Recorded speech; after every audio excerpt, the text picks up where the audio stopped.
Check. 1, 2. There we go. Looks like we're good. Okie dokie. Text message is out. Where am I? Here I am. What's going on?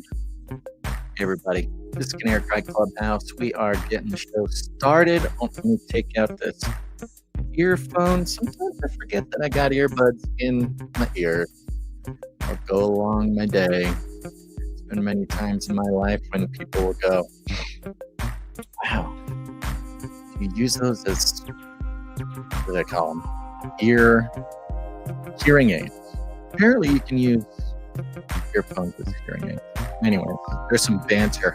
There's some banter to get the train rolling here. This is the pre-show. Don't worry, we're just gonna hang out for a second. People show up.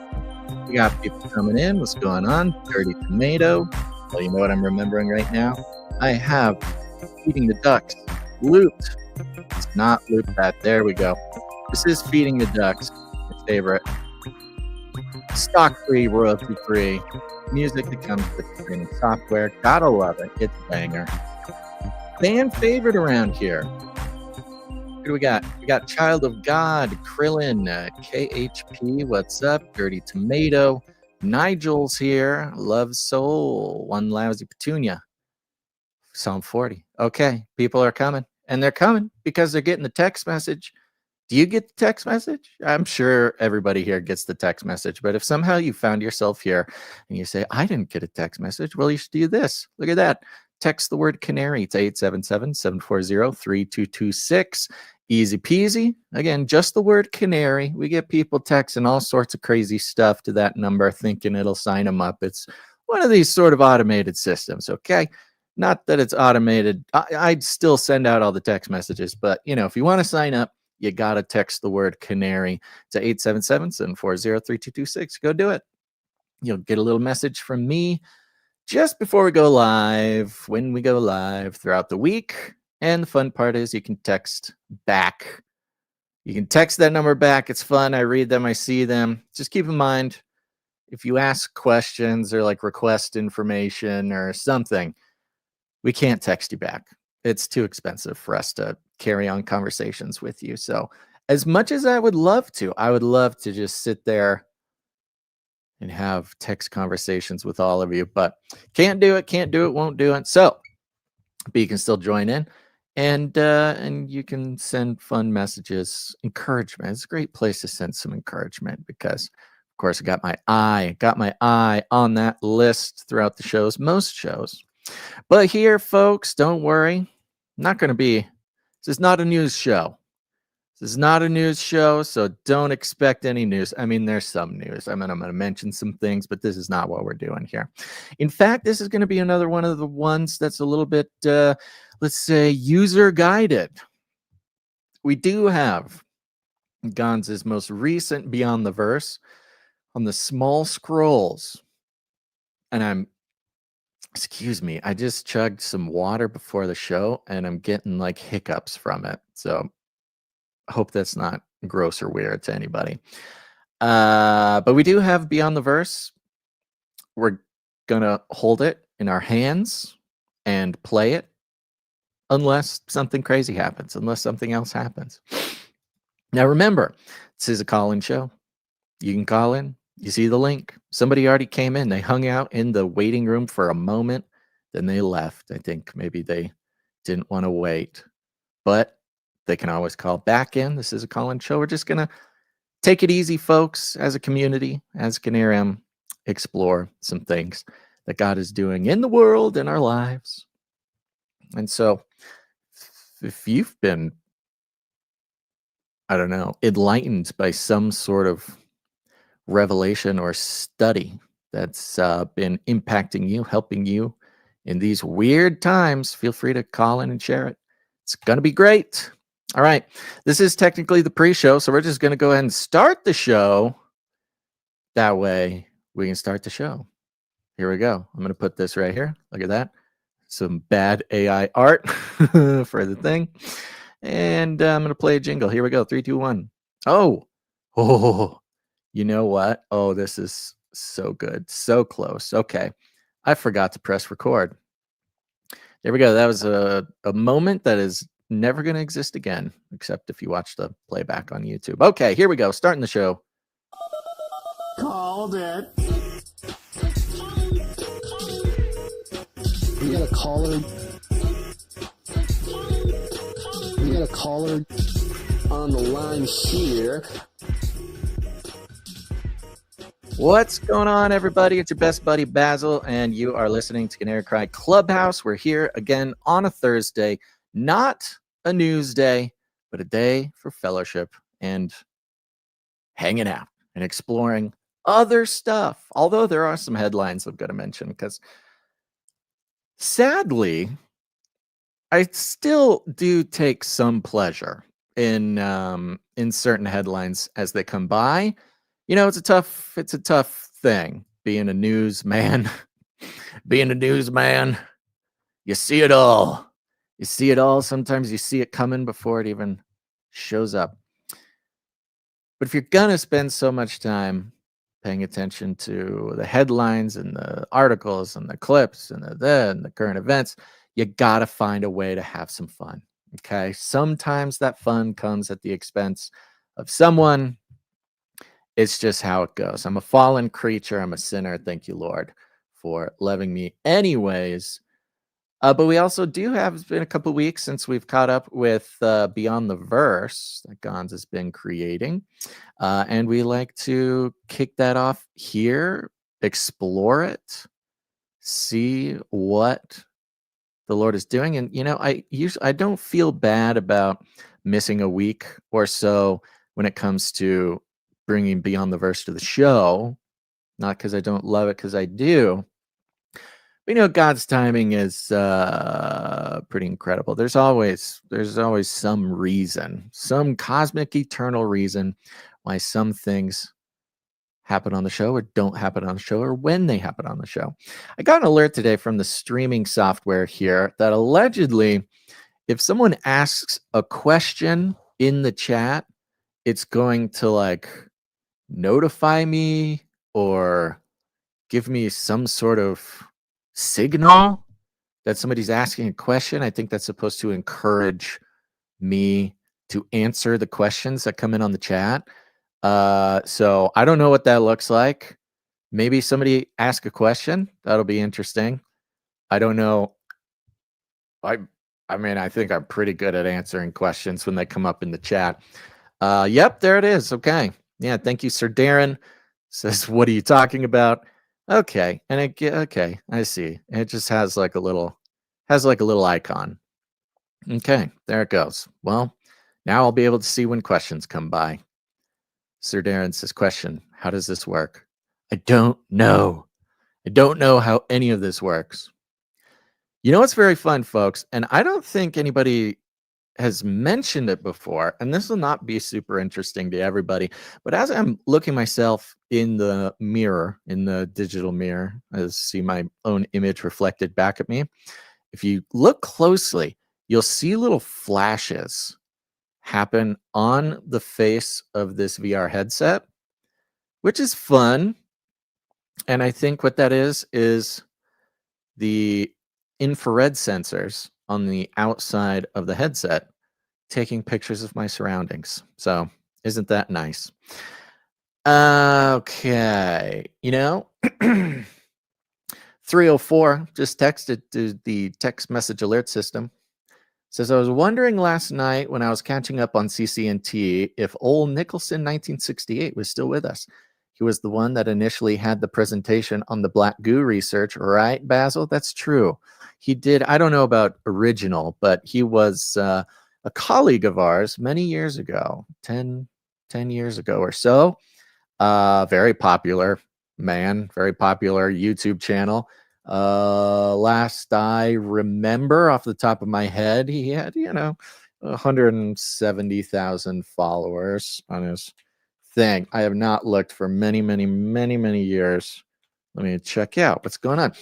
We heard from him recently. And by recently, I mean maybe since COVID. Yeah, there he is. Nicholson, 1968. 164,000 subscribers. Must be nice, Nicholson. I guess I could put it up here like this. Is that good? There you go. Nicholson, 1968. Been a while. I don't know what he's been up to, but yes, he's. I'd say if you like Face Like the Sun, he's like that, or at least was. I don't know. When was his most recent video? 4 weeks. Looks like he's still at it. 4 weeks ago. All right. Maybe we got to reach out, say what's up to him. Thank you for the text. Whoever that was. 304. Also says, have a great show, best buddy. Recent chaos is a great reminder of how thankful I am for you and Gonzo. Marcus B. Knighthood coming soon. Thank you, Marcus B. Soon to be knight. The Canary Cry Roundtable of Knights and Dames. Yeah, dude, I'm telling you, it is so weird right now. It's so weird to be any of us. It is almost paralyzing how weird it is right now. 206 says, looking cool, walking out of an explosion. Thank you. Sorry, 203. I don't know if that's me walking out of an explosion. You're walking, somebody's walking out of an explosion. And 321, whoa. Can you imagine your area code being 321? That's bizarre. Says, I'm driving. Sent from my car. Thank you, car. I love it when people's cars text me on the text message alert system. Appreciate that. Oh, Psalm 40 is saying Stephen Bankars is back too. Okay. Yeah, I'd love to talk to Stephen again. It's been years and years and years. Met him in person at a conference, actually. We were both doing stuff at this conference, and we got along great.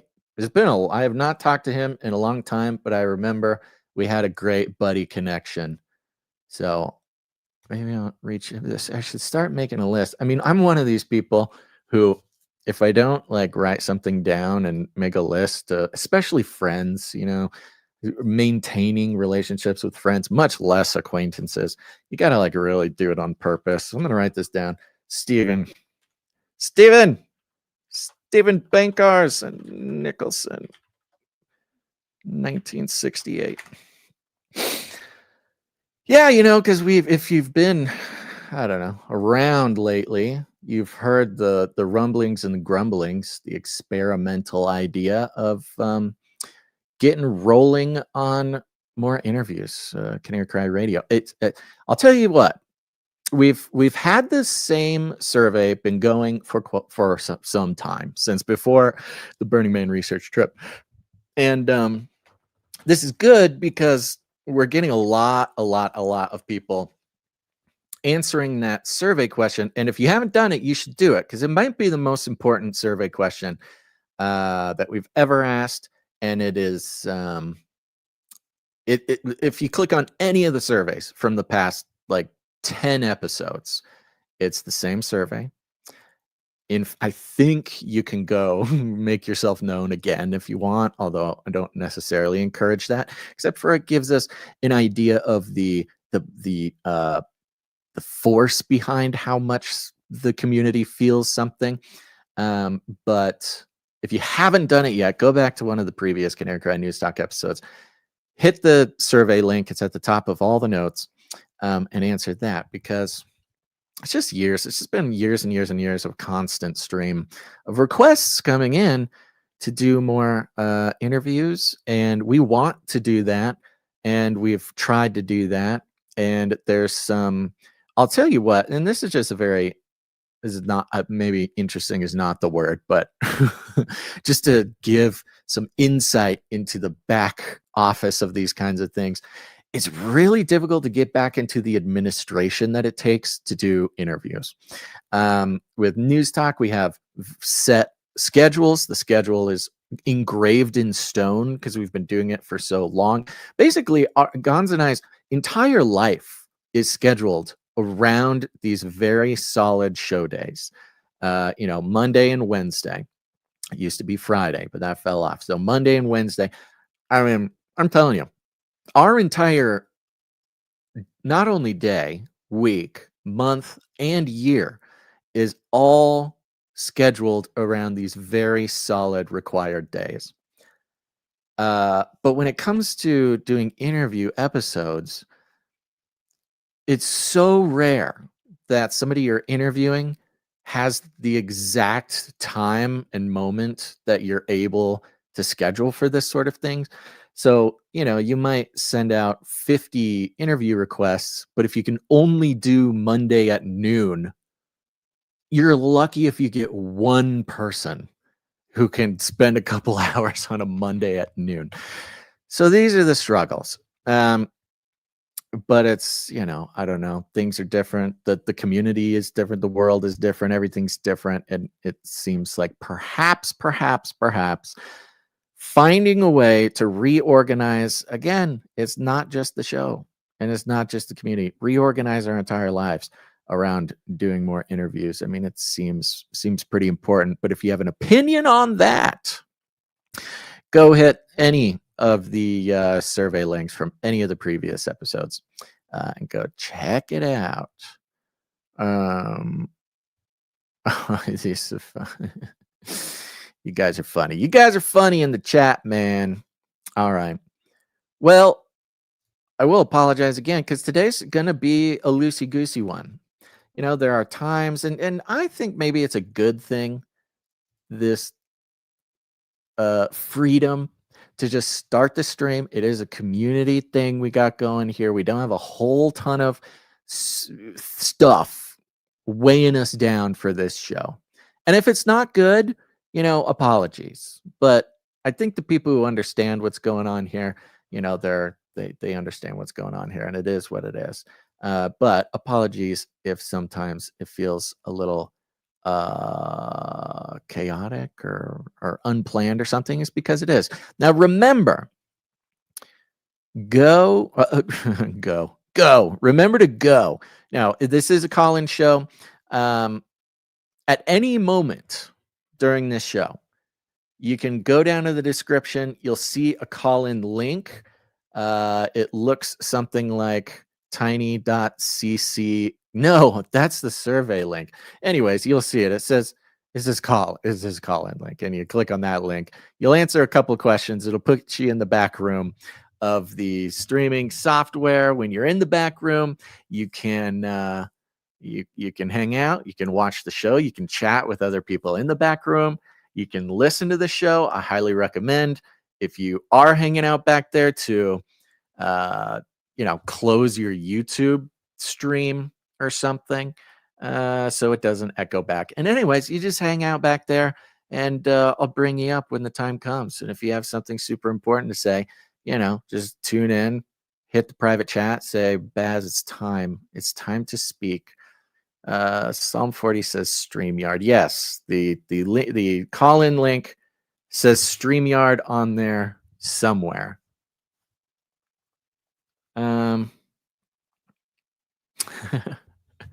You guys are silly. Okay. 406 texted and says, I'm so glad you're talking about some of the behind the scenes issues. Basil, I really appreciate the insight. Tell us everything. Thank you, Monica, for that. Monica, see, look at this. Look at this. We're doing it. 865 texted and says, interview again with the truth. Truth is stranger than fiction. That's kind of a wonderful thing about where we are right now, because the interviews have been so few and far between in the past many years. We can actually just go back and keep doing interviews with our friends, because they've all been doing like 5 years of research that we need to get updated on. So there's always a little bit of I don't know, what's the word? Not sensitivity, but a little bit of I don't know, lack of confidence that anybody would actually want to come and do interviews, especially because we've been out of the interview game for so long. That is a tough part. And you've been so maybe inconsistent or not both feed in on the interview thing. Nobody really knows who you are anymore. Yada, yada, yada. It's hard to convince people to come on your show if it doesn't seem like they're going to reach as many people as you want to reach. But whatever. These are the things that we got to do. That's why it's good to have friends. So sitting in my hopper for today's show. Like I said, we got Beyond the Verse, small scrolls. I think it's great. You know, there's some things that God has been walking me through lately. That'll certainly come up because that's just how it always happens. And we'll be taking callers. Last episode, you know, is really loosey-goosey because it was the day after Charlie Kirk. And to be honest, while the initial sort of shock and fear and stuff that was contained in the day after Charlie Kirk's assassination sure hasn't really settled down, but we have sort of settled into the conspiracy theory, reactionary, Hegelian dialectic phase. And I'm actually pretty comfortable in how not very interested or obsessed I am in digging through every frame of video. And I mean, what you would expect is already there. Okay. And look, I'm not trying to discourage anybody else from either bringing this on the show or calling in with this stuff or whatever, or going on your own, you know, research trip or whatever. But the thing that happens every time is happening now, which is now you've got people who have had a week to sit and obsess. And I'm not even saying obsess in sort of a negative connotation, but that's what you do. You get obsessed with something, go frame by frame with every video possible, and suddenly you start seeing smudges and artifacts in the digital video, and now there's a second shooter, and now there's, you know, a second bullet wound, and now there's this drone. Apparently there's a drone that flies out of a vent in one of the buildings that had some, you know, so all of this kind of stuff. I'm thankful to God that I've not fallen into that rabbit hole, which, look, I'm glad other people are. Actually, I think it's good. This is what people need. I think it's also part of the grieving process. I think it's part of the sense-making process. I think it's part of the sifting that the whole universe needs. It's what all of us as humanity. You got to have some of the people who are going through and doing this sort of thing, whether or not it's true or crazy or not crazy and legit, whatever it is, doesn't matter. It's part of this sort of sifting process, and thankfully there's so many humans that will get done whether or not I'm involved. Okay, but when something catches my eye and I feel triggered or passionate enough to look into it, I'll certainly do that.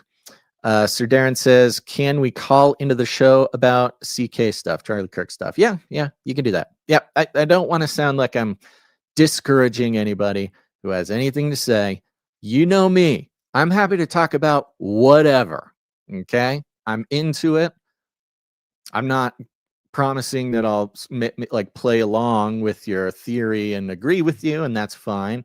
But you know me, guys. I'm a nice guy. I like it. As an intellectual process, I'm down. Take me down the rabbit hole. Speaking of which, we got a couple callers sitting here in the waiting room right now, and I personally just want to check in with them and see what they're up to. As always, the disclaimer, I will be running a 10-minute timer right now, and we'll keep it at 10 right now. Which you should be able to see somewhere in the waiting room, although I don't know exactly what it shows you. If it starts getting close to the timer going off, I will just quietly, politely pop the timer up on the screen so you can see it. But that's what we're doing. That's how we do it. You know, it's for me. It's not even for you guys. It's for me, because you know me. I'll get so engrossed in a conversation, and we got stuff to do. We got people to talk to. All right, we're going to start with producer Trevor's calling in. Let's see if it works. Trevor, what's up, buddy? How's it going, Basil? Going good. You sound good. Thanks for calling in. Yeah. Well, I just, I think part of what was on my mind, I've been obviously going through a lot of emotions. I think Yeah. a lot of us have with the whole thing because, and I was talking to my pastor just last night about it, and he's got some guy that came up to him that you know was spouting off a whole bunch of conspiracy theory stuff, and was like basically saying 33, and it was 33 times, and it was the speech went on for 33 minutes exactly, and my pastor just was like, well, this guy's crazy, right? And I was like, well, I was like, yes, and I was put in this position of like trying to also be like, yes, I understand it's a little nuts, but like, um, and the whole Jewish conspiracy thing.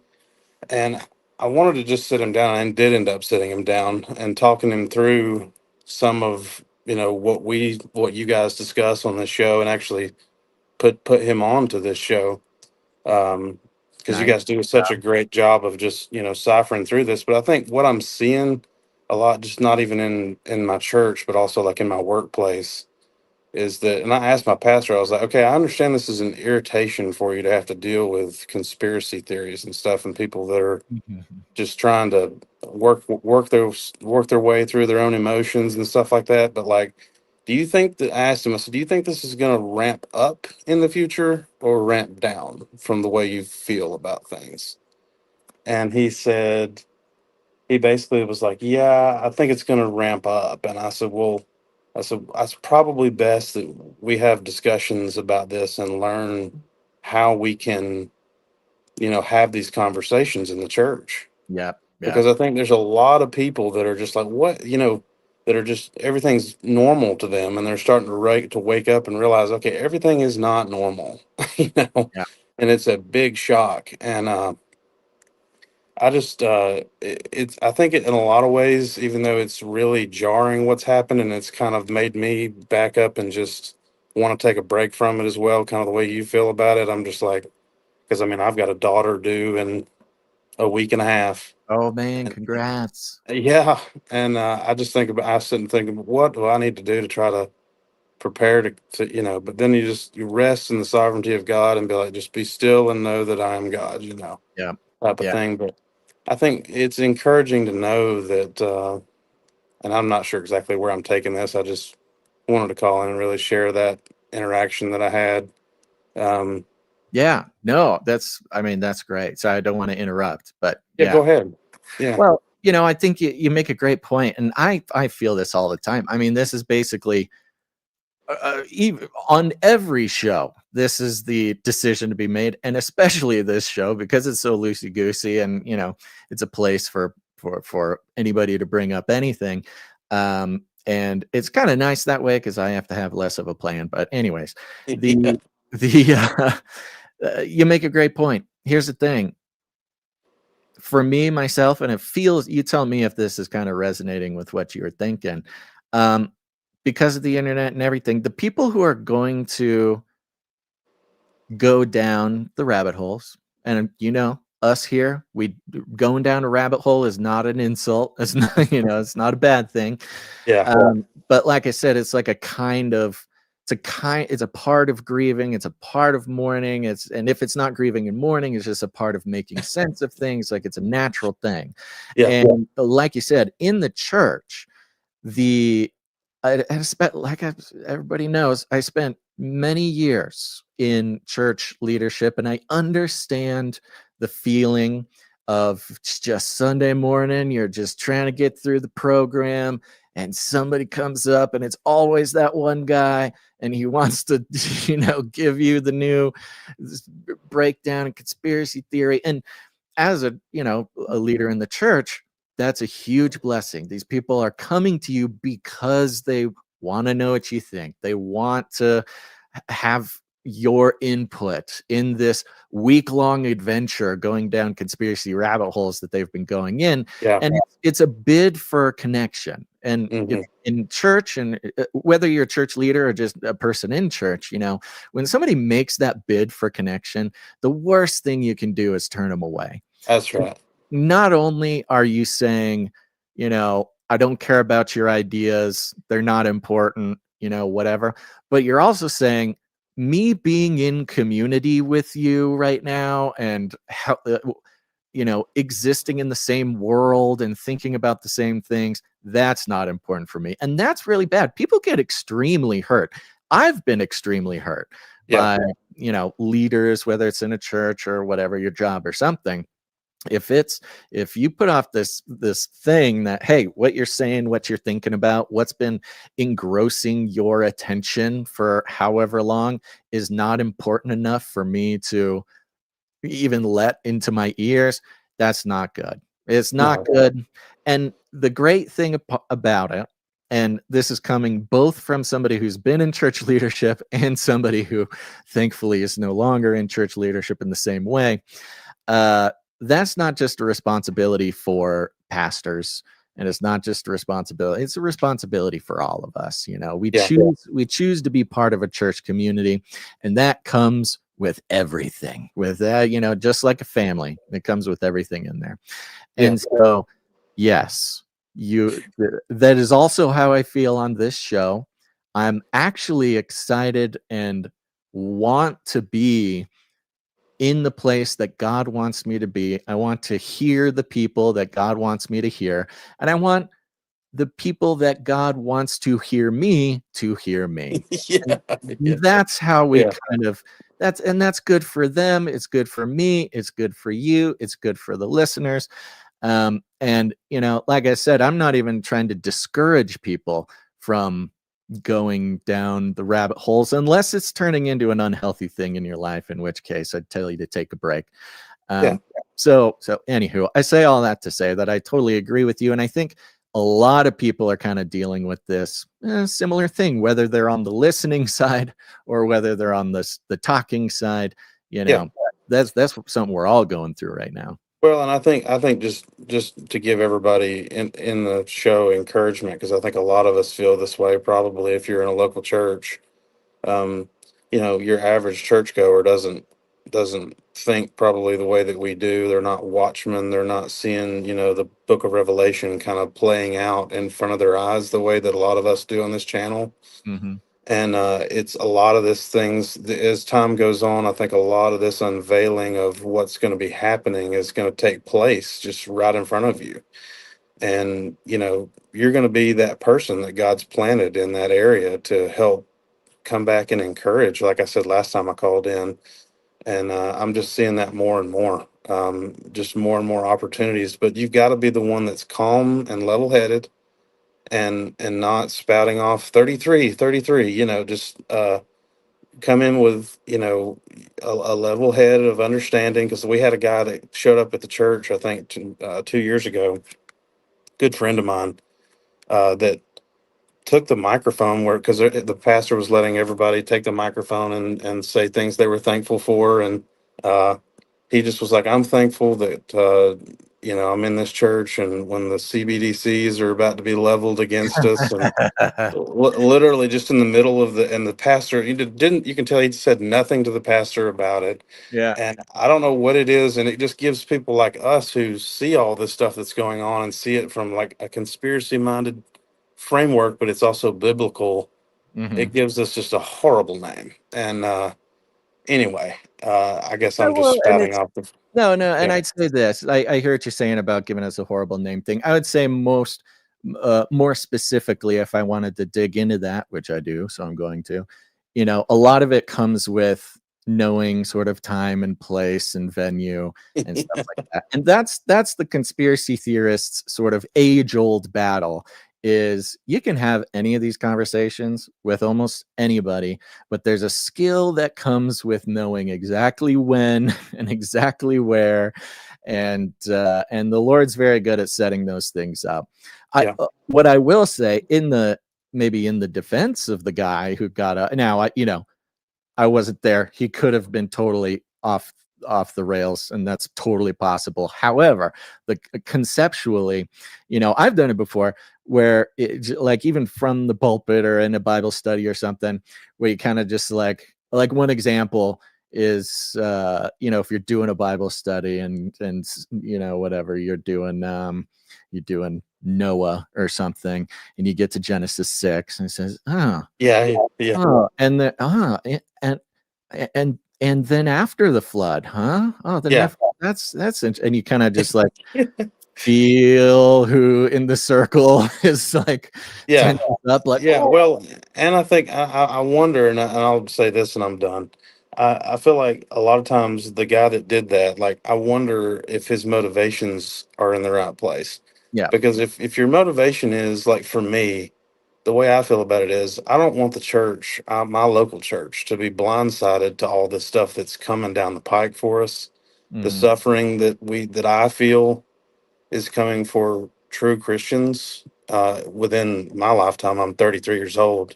There's another 33. dun, dun, Uh, dun. yeah. But I want people to be prepared physically, spiritually, and emotionally. And I feel like, if you're walking with Jesus, the people that are truly walking with Jesus will be eventually prepared. But we're commanded to watch Yeah, and to understand the things that are coming. The book of Revelation, the book of Daniel, the book of Jude, and all the New Testament uh, writings of Paul were not written as a joke. And that's my passion for the church, for the understanding, to gird yourself up and to understand the times that you're living in, and to look up and also be prepared for these things. Like you talk about preparedness. I feel a heavy weight of burden, not just for my family, but for my spiritual family, to help them understand some of these things. mhm, I feel a responsibility with it, and where I see a lot of people that come in it from our perspective, like that gentleman, he's wanting to more lord the information over you and feel like he's smarter than you and all this, and wants to just get it out there, because if it happens and everybody doesn't know that he knew about it beforehand, he feels like his yeah, pride's going to be yeah. taking a hit. So it's like, that's really all. Is I That just is want always the risk. Yeah, I mean, that is the thing. It's the spirit in which something's done. Because on one hand, if I want to be kind, somebody getting up there and sneaking in CBDCs to a public message, can be a clever bid to make connections. Let's say you got 200 people in the church. It's a good way for him to be like, profit. Yeah. anybody else, come see me after CBDCs. Again, this sort of bid for connection. And Yeah. one last thing, and I'll let you go on this one. Again, there's a lot, because I've been on both sides of the church leadership thing. I do want to encourage everybody in whatever church you're in, because it's very easy to go, oh, my church doesn't believe Genesis 6, my church doesn't do this, my church, whatever, they don't talk about the end times from the pulpit or whatever. We are all saints. We are all spiritual leaders in different ways. Yeah. And there are certainly reasons to find a different church community or whatever, or maybe even you can't find one, and so you're continually searching. There's always a reason for that. But if your church isn't talking Gen 6 and you think it's important to talk about Gen 6, then you are also the person that God may have put there, That's not right. necessarily to stand up and yell and go against church leadership and cause troubles for the body or anything like that, but you're there for someone specific. Any church will let you put on a Bible study. Come to Phil's weirdo Gen 6 Bible study. Just do that. Yeah. That's Yeah. fine. That's what to do. So, and I really say that to try to just divert some of the frustration and the anger that people can start getting at their local church or That's right. whatever. We want to try our best to stay connected to the body in one way or another. And there's a million and one reasons to disconnect from the body of Christ or from a church body. But the real, there's some real sort of holy nobility in finding ways to stay connected instead of reasons to disconnect. Yeah. So this is a good time for that. Trevor, thank you very much, buddy. Appreciate it. Love you, Basil. You bet, buddy. Love you back. Take it easy. There we go. Thank you very much, Trevor. I mean, if that's not the situation that we're all in once in a while, especially recently, then I have no idea what's going on in this world.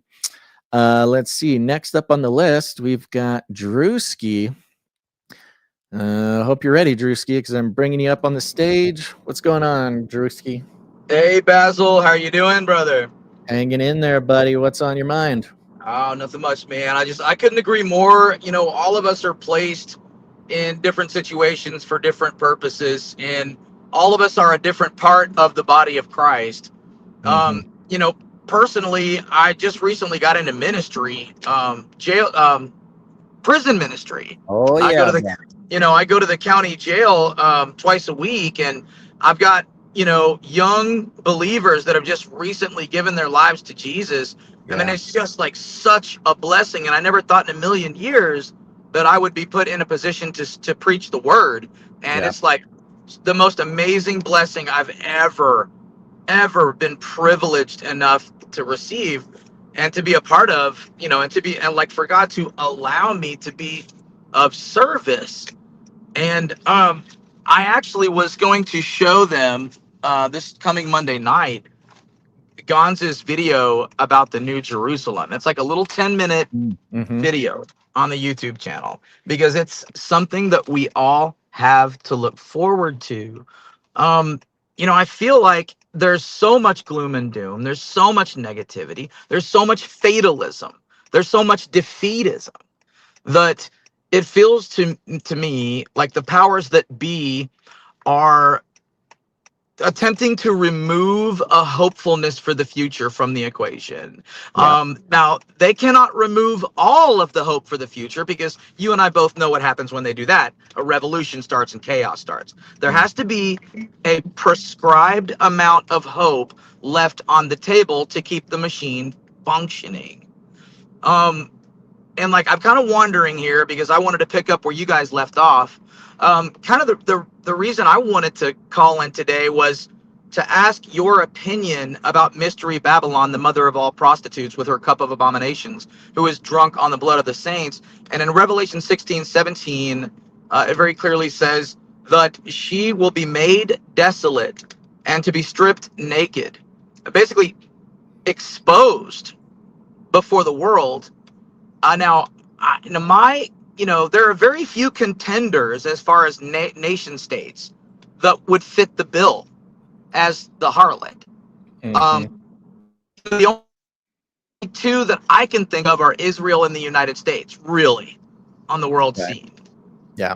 And so, my question is, I mean, I know you're not a prophet, Basil, but like, how do you interpret that prophecy, and do you think it applies to either, Israel or perhaps the United States?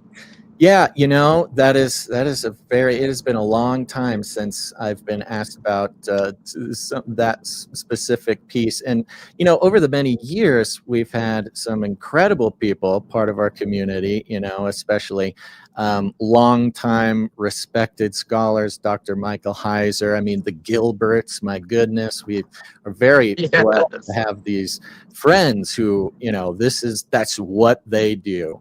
And, for me personally, when it comes to Mystery Babylon, I think one of the things that sticks out, because I'll say this,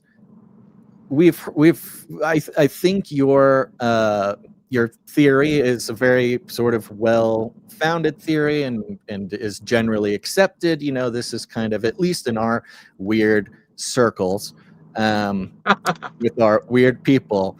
Yeah, I think most likely we are looking at Israel or the United States or some organization that represents like a mix of both or something like that.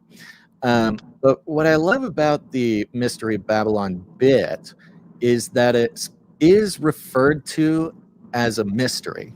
It's Mystery Babylon. And, when God brings up mystery, he's talking about like a God level mystery. This is, there's certain Christian traditions who really lean in and use this idea of mystery as like almost a theological heuristic that encompasses, you know, accepting and appreciating just how big God is and how little we have the ability to understand him with our own power. You know, Amen. we understand him as much as, you know, God allows us. Our righteousness comes from him. Our wisdom comes from him. You know, as much as any mystery can have an answer, it comes from him. But we don't have it all. We don't get it all. He specifically withholds things. You know, he hides mysteries for kings to go seek out. You know, this is kind of it's part of the essential relationship that we have with God, is this remembering of like, hey, you might think you know what's going on, but you always don't, you know. And it's interesting because, you know, I've recently been on this quest to kind of learn a little bit more about what's going on with Eastern Orthodoxy. And Eastern Orthodoxy, man, they love the mystery thing. This is like almost like a central theological, at least talking point of like, yeah, you may have, you know, become a priest and hidden up in a cave and, you know, separated yourself from society, and you may be the next member in a lineage that's thousands of years long of Christian, whatever, mystics or ascetics or hermits or something, seeking out the mysteries of God. And even then, you know, the mysteries will just be just as elusive as anything else. And this is like it's kind of a weird point of hope. And this is something that, you know, in my experience, is really not part of American Protestant evangelicalism. There's a lot of great things about American Protestant evangelicalism. I'm using that as a very broad term. There's a lot of great things about it, but one thing that isn't necessarily treasured as much is this idea of God's many deep, profound mysteries.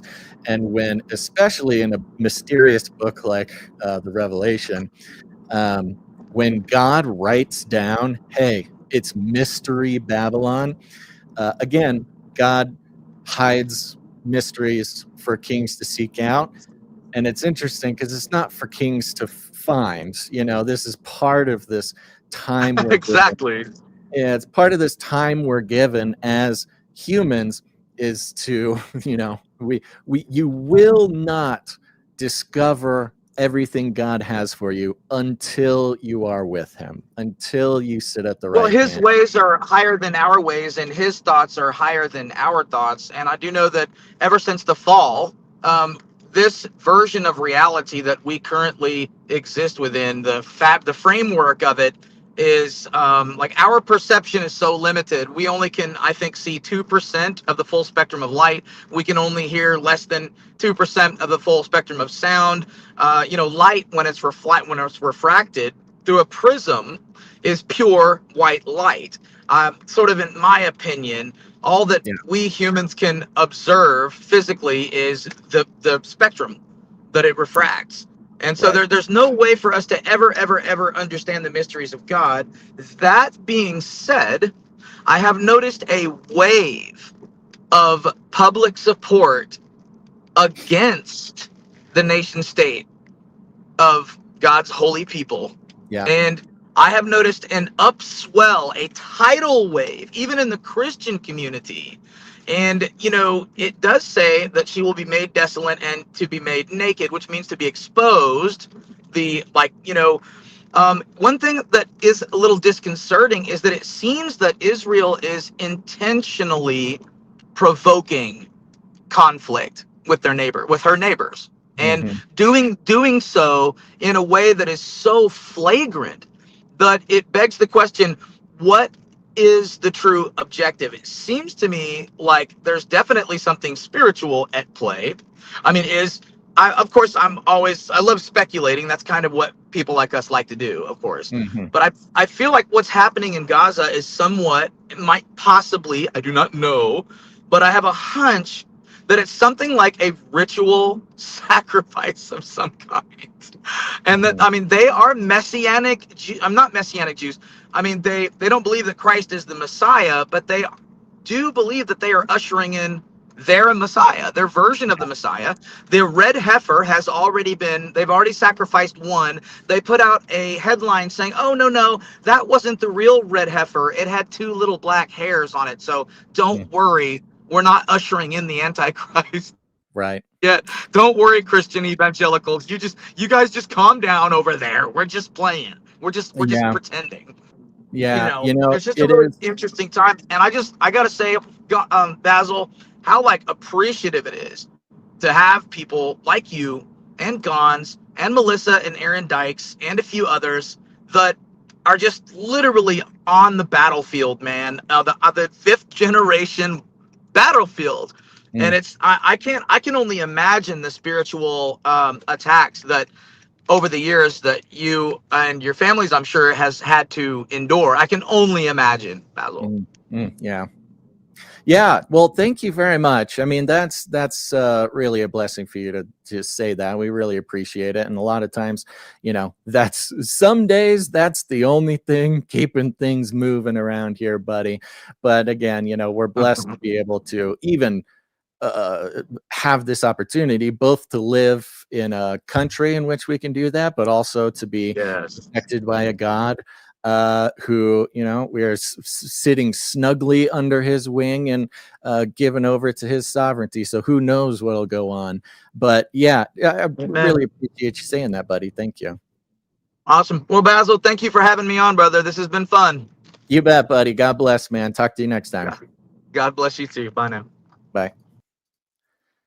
Yeah, it is so interesting. Again, you can say this or that, but having been in this area of study for as long as we have, and especially as long as others have, our many colleagues who have really devoted their life to this sort of thing for so long, it's impossible to look at what's going on right now, especially over in the Middle East there, and not raise an eyebrow. And the thing that is very interesting, and it was brought up in the Times of Israel article that we mentioned yesterday on the show, where it was an op-ed, so it was an opinion piece, but in the Times of Israel, where someone was talking poorly about Charlie Kirk, and one of their main points was the only reason he ever supported us was because he's an evangelical Christian, and evangelical Christians believe that Israel is a key player in the end times. And you got to remember that primarily this end time scenario, whether one is looking at Christian eschatology or Jewish eschatology, they mirror almost exactly. I mean, of course, to a degree, they are mostly sourced by the same scriptures. Of course, there's some extra biblical, and there's on both sides. And I think it's funny that Charlie Kirk was getting such guff for his American evangelical connection to eschatology when there is certainly a contingent, and I don't know how much this contingent is fringe, how much it's not fringe. I don't necessarily have the numbers on that, so I'm not trying to paint with too broad a brush here. But basically, both the Christians and the religious Jews are waiting for the Messiah. And the Messiah comes when a certain amount of events, boxes are checked on a list of things that has been, that note has that list has been poured over and refined and explored and investigated for thousands of years. And so you've got 2 separate groups of people separated by vast oceans, waiting for sort of this same moment. And when the mainstream media itself started coming out and reporting mostly on various American Christians. You know, they talk about Huckabee. They talk about this weird group of Christians in the U.S. government are trying to cause the end of the world, and that's the reason for all these things going on.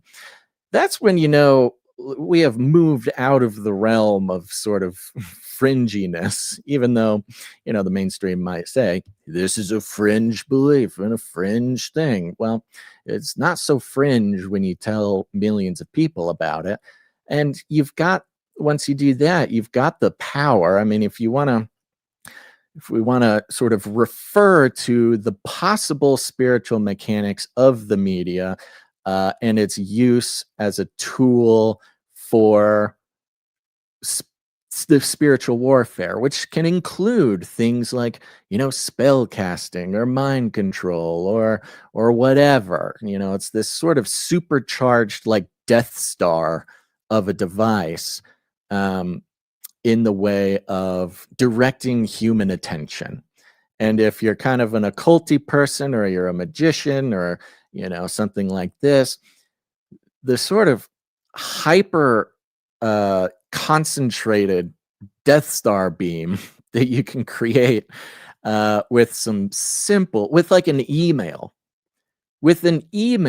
to the New York Times, you can like launch this Death Star beam of attention towards one thing or another.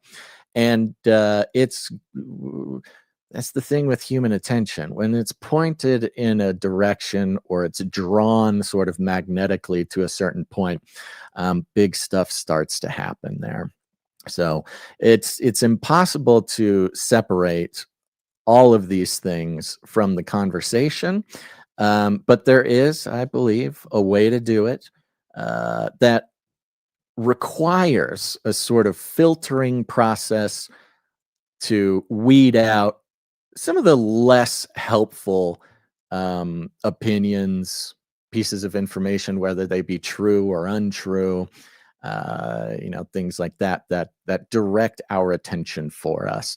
If we're letting our own attention be directed on our behalf but not by us, that's a good signal to step back and try to let the peace of God come over you. Pray for wisdom and confirmation, like some real confirmation on certain directions when we do some theorizing, postulating, or even just trying to understand. Which, goodness gracious, there's a lot of that today. All right, we got another. I didn't mean to say that today, like about our callers, but there's a lot of that. Today in the world. All right, next up, we've got Sir James, bringing you up on the stage. Sir James, what's going on? Sir James, Knight and Servant of the Lion of Judah. What's up, buddy?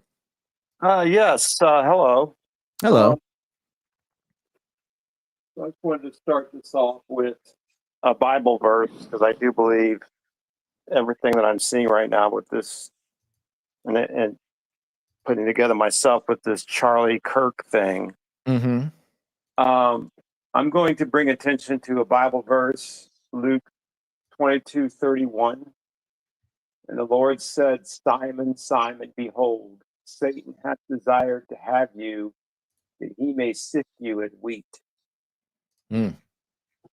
I bring this up for a reason, because I've been sort of doing my own kind of investigation into this whole Charlie Kirk madness. What was the verse again? Luke 22:31. 22. Okay, thank you. Yes. The reason why I'm bringing this up is because like I said, I've been doing sort of my own little mini investigation into this whole Charlie Kirk thing. I'll just say this from the very beginning, this, as rumors, this George Zinn person, people are calling him a crisis actor. People are calling him a 9/11 crisis actor. People are calling him, it's really funny. I was looking up, like I said, just doing my own. That's rumor. I don't know anything about that as far as that being factual. Mm-hmm. I'm going to say this. I found a very interesting video about this George Zinn guy. He did an interview, and on the interview video that was I guess several years ago. This interview is part of a podcasting, as well as a YouTube channel called Major Brent Taylor Foundation. Can you speak a little bit closer to the mic? Yes. Yeah, thank you. So I looked up a little bit of information about this George Zinn person. I know there's many different rabbit holes you can go down, and I'm not trying to entertain these rabbit holes. I'm just going to set the record straight on what I think is happening here. Okay. So the funny thing about this George Zinn person is he did an interview on 9/11, memories of 9/11. Right. And the video itself has got this label on it, the Major Brent Taylor Foundation. Now, this Major Brent Taylor Foundation was created. It's a foundation that's in Ogden, Utah. So it's in Utah. So this guy, whoever this George Zinn guy is, he's not just some, I don't know exactly what you would want to call him. I'll just say this. I think he's part of a deception. He's part of a narrative. Yeah, well, narrative that is being. He has a long history of these sorts of things, showing up to, he made a bomb threat after the Boston Marathon bombing. You can probably, mental illness could probably account for something, but also, yeah, there's even more than that. I mean, this dude has been sort of showing up in lots of weird places for a very long time. So the question, you say mental illness, but then the question is, obviously this guy has a history, though, of trust, evidently, because they have him, this Major Brent Taylor Foundation has him on an interview video of remembering 9/11. Yeah, right. Like, it's a real interview. It's not a fake thing. It's a very real interview. So whoever this guy is, this Major Brent Taylor Foundation must have trusted him. Mm-hmm. So I'm just saying, I wonder, this could possibly, my theory is this. After seeing the reaction from the wife, and I was thinking in my head, prior to all this, I was thinking, maybe, the wife's going to come on there and she's going to say, we all need to settle down. We all, this is not what Charlie Kirk would want. And I'll tell you this, Basil, I didn't see that. I saw the absolute opposite of that in a way. And I feel this is sort of maybe the beginning of the whatever it is that's about to happen.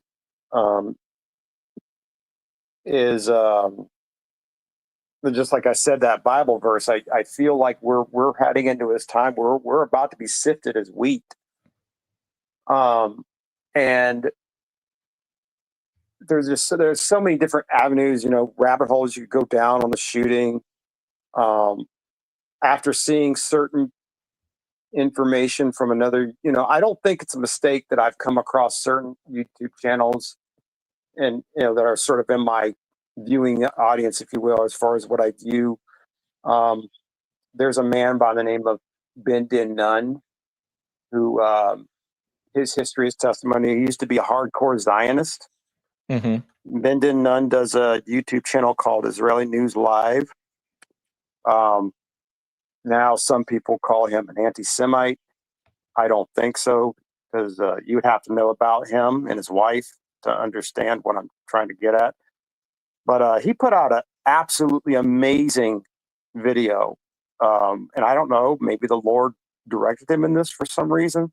I'm thinking because the skills this guy had when he was, as he himself says in this video, he used to work with some of these quote unquote unsavory characters of the military intelligence, aka, your special ops, black ops people. Right. So he was, when he was a hardcore Zionist, so understand that he's no longer a hardcore Zionist. Mm-hmm. But he did an absolutely amazing breakdown of his own sort of investigation into the shooting. And he did an absolutely bang up. I don't even know how he did this, but he took all these different footage and he found the evidence. He found the evidence of who could, it's so basically what we're being told is this whatever this guy Taylor guy, right? And it's very obvious to me. The prior Canary Cry Radio episode that you guys did, and you guys did the breakdown of this Taylor thing, and the words being used. I used to be in the military. I don't think this is a coincidence. I was in the military for several years, so I kind of know the culture, the language, if you will. Yeah. And the language that was being used in that piece, in that article, whatever that is, the quote unquote You're talking about evidence. the text message exchange? Yes. Yeah. That smacks of Army psyops. That is Army psychological operations. I talked to a guy a long time ago. I asked, like, I ran into, of course, because I was in Iraq. I was in Iraq for a year, the beginning of, or like towards like the mid part of our, you say, operation in Iraq. So I was in Iraq for a year as a combat cameraman. I'm no longer a combat cameraman, but I was a combat cameraman. I ran into one of these. A combat cameraman? Yes, I was a combat cameraman. That sounds awesome. So I was over there for a year in Iraq, and I ran into one of these Army psychological operations guys. And I said, Army psyops. He said, no, we're not. No, you can't say Army psychological operations because that's operations against us. And I just thought that was strange. I was like, okay. So, I kind of filed that away in my mind. Okay. So I ran into the psyops guy, this Army psyops guy, and he said, no, he corrected me. No, it's not psyops, it's psyop. So I was like, okay. So anyways, he's one of those guys, a part of the Army psychological operations. But so I bring all this up to say, after seeing this guy's amazing breakdown of the information that he put together of forensic evidence, if you will, it is absolutely amazing what he had put together. And it proves to me without a shadow of a doubt that this whole thing is whatever narrative that's being formed. I have my thoughts. My theory is this. What if this is the NAR 7 Mountain Mandate? And I think this could be the rollout of the NAR 7 Mountain Mandate. And I think, my theory on this ties into Second Esdras. This is going to have something to do with the book of Esdras, with the second book of Esdras. Yeah, what did they rename Esdras to? I believe it was still Esdras. Well, okay, so Esdras is the Greek name of Ezra. Right. And it's believed that the first and second book of Esdras, yes, it's considered extra biblical text. And I know very many Christians in the United States would pretty much scoff or ignore extra biblical text, except of course, I don't think they would. We don't, right? I was just remembering because I think you brought the book of Esdras up recently, right? And another call in? Okay, yes, I remember. did. Yeah. Yes. Well, and the reason why I'm bringing this up is I feel like this is maybe the beginning of what we're about to see playing out in the second book of Esdras. I think it's very interesting. Talk about the psyops. You mentioned the thing with the text message exchange is that it's so easily and so immediately felt and seen and known to be, at the very least, sort of reworded and tweaked by someone who isn't a 22-year-old, kid talking to another 22-year-old trans romantic partner. That it almost, in one sense, the fact that every single person who read it and knew immediately that something was off can almost be a part of its own, like that is the psyop. Like, oh, okay, so we're going to put out the text message thread, we're going to claim it's real, and then we're going to make it so obviously fake that now we have everybody and their mother knowing that is something is off about the text exchange. And so, it's got this kind of this reversal effect, this weird, not confusion, but kind of creating confidence in something, because you give them a little taste, you put some evidence out there, you claim it's real, and then Right. everybody gets to feel smart, and everybody gets to feel like they're an analyst, and everybody gets to doubt the official story together, just like you say. That's, I mean, they're smart enough to build into their sort of narrative and be able to guide the quote conspiracy theorists, guide the skeptics, guide the, it doesn't matter what side of the aisle you're on, everybody's being hyper analytical about what they see, sometimes on point, sometimes off point, but it's almost become a recreational activity for online people, especially, that, they know what they're doing. And so I think, yeah, whether or not the texts were real or they were fake or they were reworded or translated or whatever, of course, they were cherry picked. We know that.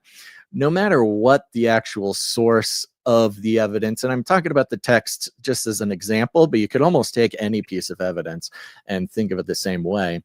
Yeah, if we're thinking that we're 10 steps ahead of whoever's crafting this, not just this narrative of Charlie Kirk's assassination, but the narrative of the entire political script. Like we're all moving through this political script, and if you're not sitting there thinking, oh man, looks like everybody's playing their part, everybody's saying their lines, even all the way down to like Jimmy Kimmel, or any of these, quote unquote mainstream Democrats saying the most heinous things, playing directly into the hands of those on the right who can now say, see, they are murderous psychopaths. See, they are pedophiles who are trying to take the blame. And it turns out, talking about George Zinn,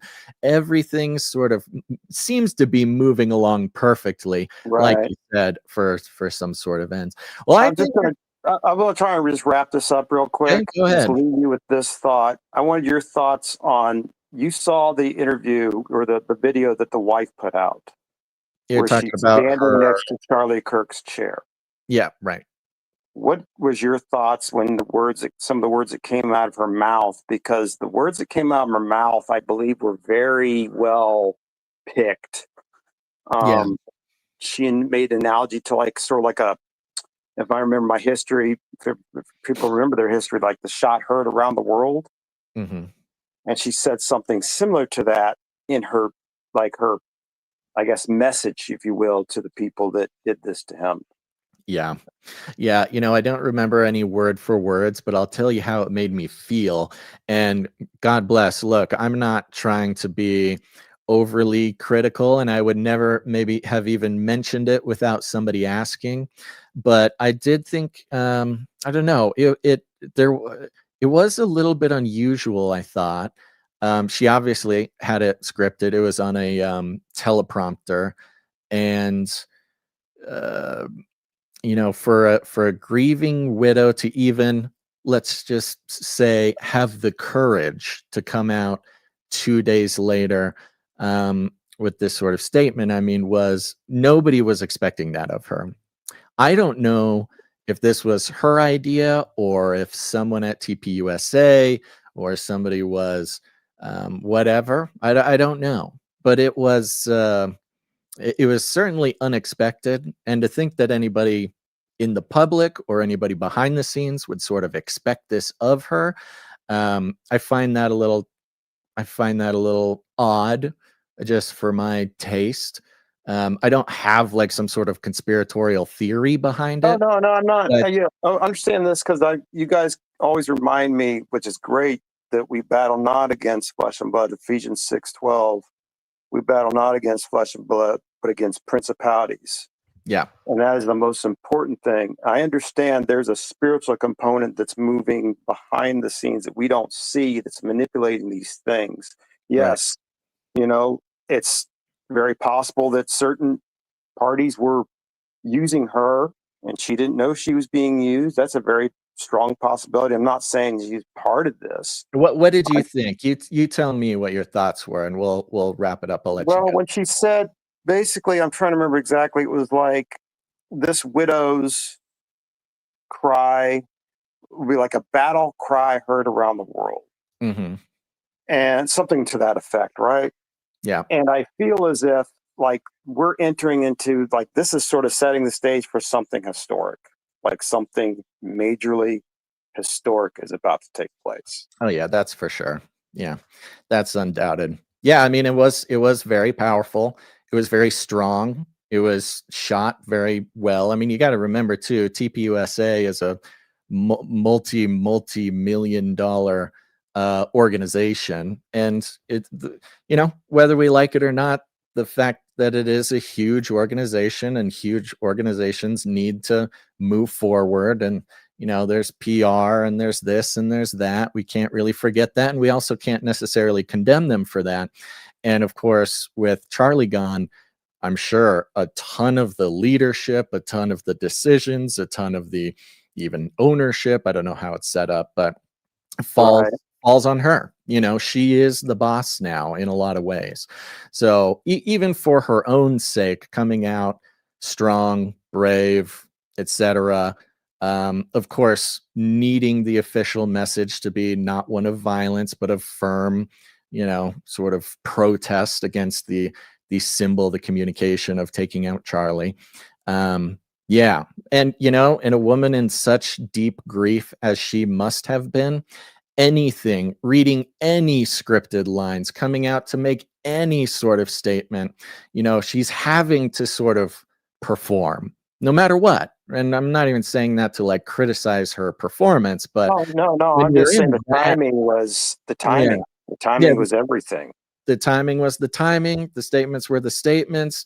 There were times where, you're wondering, geez, Louise, what a woman. But yeah, you got to remember that TPUSA as a political force is enormous and has at least $140 million, I think, is their yearly budget. And the machine kind of needs to keep going. All right, Sir James, I'll let you finish up. One last thing, if you want. You guys are absolutely awesome. You guys are the best at analyzing and parsing the news, like unlike any other ministry. And I will say that I will continue to support you guys because what you guys are doing is so important in this 5th generation warfare that we are going through right now. I do believe without you, I think a lot of people would probably be going mad right now. Well, God bless you, man. I really appreciate that. Praise God. And of course, we couldn't do it without you guys, our producer. So thank you for all your support and all your kind words, Sir James. I'll be praying for you guys and your ministry. You guys are awesome, like I said. God bless you all. God bless you, buddy. Yeah, I don't even know how to really put into words the experience of watching Erica, I believe her name is Erica, come out and do that. It was strange for reasons, and not even saying strange in that I think there's any sort of weirdness behind it or inauthenticity, or maybe it was just the fact that she did it at all in a moment like that is just so unthinkable. And I mean, unthinkably sort of brave. I mean, or whatever it is. I have no idea, but I'm sitting there watching her thinking, how in the world is she even pulling this off? Okay, next up, we got Sir Darren, Night of the Hungry Panda. Going to bring you up, buddy. What's going on, Sir Darren? How are you? Hi, Basil. Thanks for calling in. What's on your mind, pal? Well, I'll try to keep this short, but I mean, so I'm not really one who I try to call in and bring a lot of reason and whatnot, but this is a entire Canary Cry episode down the rabbit hole craziness that I'm looking into. So, oh my goodness. So I I guess I'm just trying to think through some of this, but I remember, so yeah, when the whole event with Charlie Kirk happened, I remember because I didn't even really know much about Charlie Kirk other than, what sort of just him in passing mentioned in the news and stuff and what you talk about on the show, but I really didn't like follow him or anything.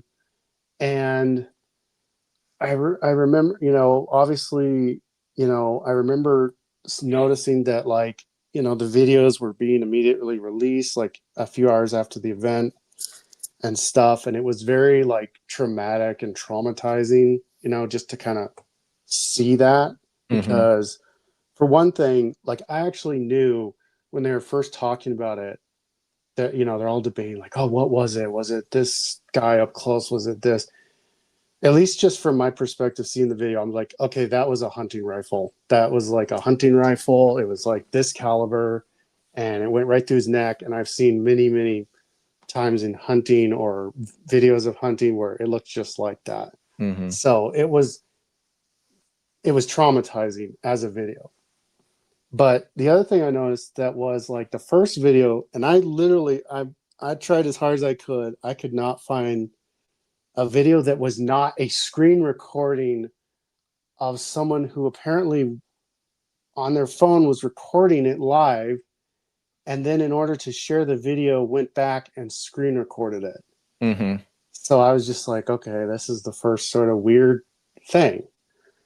And a couple hours later, couple hours in, right? And obviously, it happened the day before 9/11, so everybody was primed with that. And then the next day was 9/11. I remember I was watching a lot of documentaries about 9/11. And I'm like, oh my gosh, just go down that forever. But then the next day on the 12th, they release, oh, we've got the guy, we've got the suspect and his mugshot and everything. It's just like, it was crazy because I'm like, immediately I'm going, wow, this whole thing is like JFK 2.0, like for some reason in my mind. So I start, I'm like, I posted on it on X and I'm like, are we seriously just watching a movie at this point? Because I never bought a ticket to this like B-rated movie here. Right.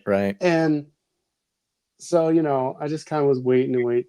And then I was sort of getting interested in the JFK thing. And so I saw this movie pop up, or it was a mini series. So this mini series, I started watching it, and it's from 2016, which immediately I was like, huh, that's when Trump was elected. So it's from 2016. It's called 11/22/69. And it is based on Stephen King's novel about the JFK assassination. And basically, spoiler alert, if you haven't seen it, fine, I'm going to wreck it. But this dude in this show, he basically meets this guy in a diner, and in the diner, there's a portal to the past. And it takes him to the past in like 1960. Oh, you know what? And I so, watched this. Okay, I saw it. I know what you're talking about. So he goes there, and it stars what's his name real quick? James Franco. Yeah. And I was sitting there thinking, when they make the Charlie Kirk movie, James Franco could be a pretty good actor for that. He looks a lot like him. Yeah. That was like that. My thought just popped in my head as I'm watching the first like episode.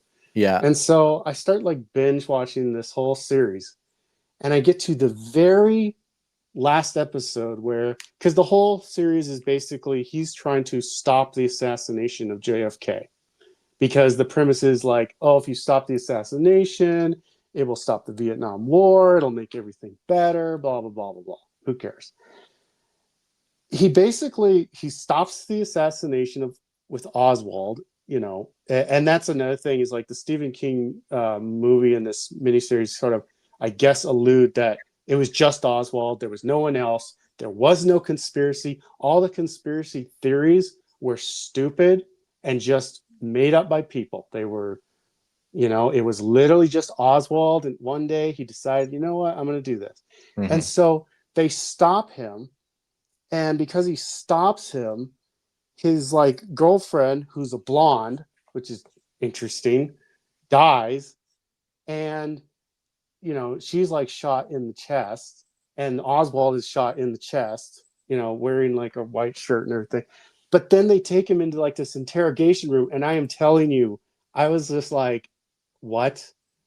And I'm like, the dude looks like Charlie Kirk in the white shirt behind a table, like straight up. It's freaky. And then I come to find out that the I think you dude, sent me those, didn't you? You sent me the yeah, screenshot where you posted that. and the guy, I find out the character in this film, okay, at the time is 33 years old when he goes Yeah, back in of course. time or something. It's like, Right. what is going on here? So I'm just like, this whole thing is beyond nutty. And then I'm like, I'm asking people, wait, wasn't it Stephen King who got in trouble for like criticizing Charlie Kirk's death? And then everyone makes a big deal about it and all this stuff. It's just so weird, man. Like, this whole thing is so weird. And so one thing I just want to say too. So after I went down this weird rabbit hole, I actually have met someone who had a child at like Columbine, and I've spoken to them face to face, like legit. And I even have I had a coworker who was very close friends with the Sandy Hook shooter's family who died. Like, he talked to them literally a week before. So I just want to point out that just because we all might want to go like, what is with all this stuff, does not mean people are not tragically affected by these events, because they are. Because I know, I've met the people, I've talked to them, I've looked in their eyes. It as much as this stuff is really, really weird, there is things that happen. So I know that much. But man, this is just like the most strange thing that I have ever seen. Yeah. Yeah, it's really bizarre, man. And not just the event, but things like Jimmy Kimmel actually getting taken off the air. Like, that's as strange as anything else. Like, we're kind of looking at this paradigm shift. Never in our lives, or never in my life, did I think that anybody in the mainstream like Jimmy Kimmel, who is a sort of professional social engineer tool, whatever, would be held accountable for really anything. And you can wonder, okay, like, whatever, he loses his show, the show is losing money anyways, it's a dying format. But for Disney, of all companies, to make the decision to say, yeah, no, we're just gonna take them off the list. We're gonna take them out of the sort of pantheon of thought, controllers or thought leaders, or propagandists or whatever. Even that, something that arguably is like kind of a small, not actually really that big of a deal, makes me feel like I'm living in some sort of twisty turvy world. And I think what it really comes down to is to actually imagine that anything can or would or could even change something so foundational like the mind control establishment, might lose their guy. That alone, I'm like, what is going on in this work? Could we actually be seeing like an actual change in culture or whatever? Or is this, again, the pendulum swinging faster and faster, and he'll be back tomorrow? I don't know. I didn't even know about the Jimmy Kimmel thing. That's kind of interesting. Isn't his show that he filmed in a Masonic temple or something too? Like, I know everybody always made a big deal about that. I couldn't remember if it was him or the other guy, but I don't know. But I almost swear it's him. So what I think personally in my mind is just my thought again. I'm wondering it's almost like we are seeing these spiritual fingerprints of everything that's sort of playing out. Like there's like these, it kind of like the Bible has types and shadows, right? I wouldn't be shocked at all if on the enemy side they can also do types and shadows of things as well. But the other thing is, I feel like so much of what's happening right now is a co-opt. They're just trying to co-opt everything, because it was like I was talking to someone and I said, they got everyone on the left with COVID. And now they got to get everyone on the right with Trump, and they shot his ear. I don't want to debate that, but and now they've got to get the conspiracy theorists. That's the only camp left. Yeah. Got to Unfortunately, get I them. think it's possible that they're the easiest ones to get to. I mean, I even find myself, and I'll let you go here soon after this, but I even find myself, I was sitting last night, just sitting, thinking, scrolling, whatever.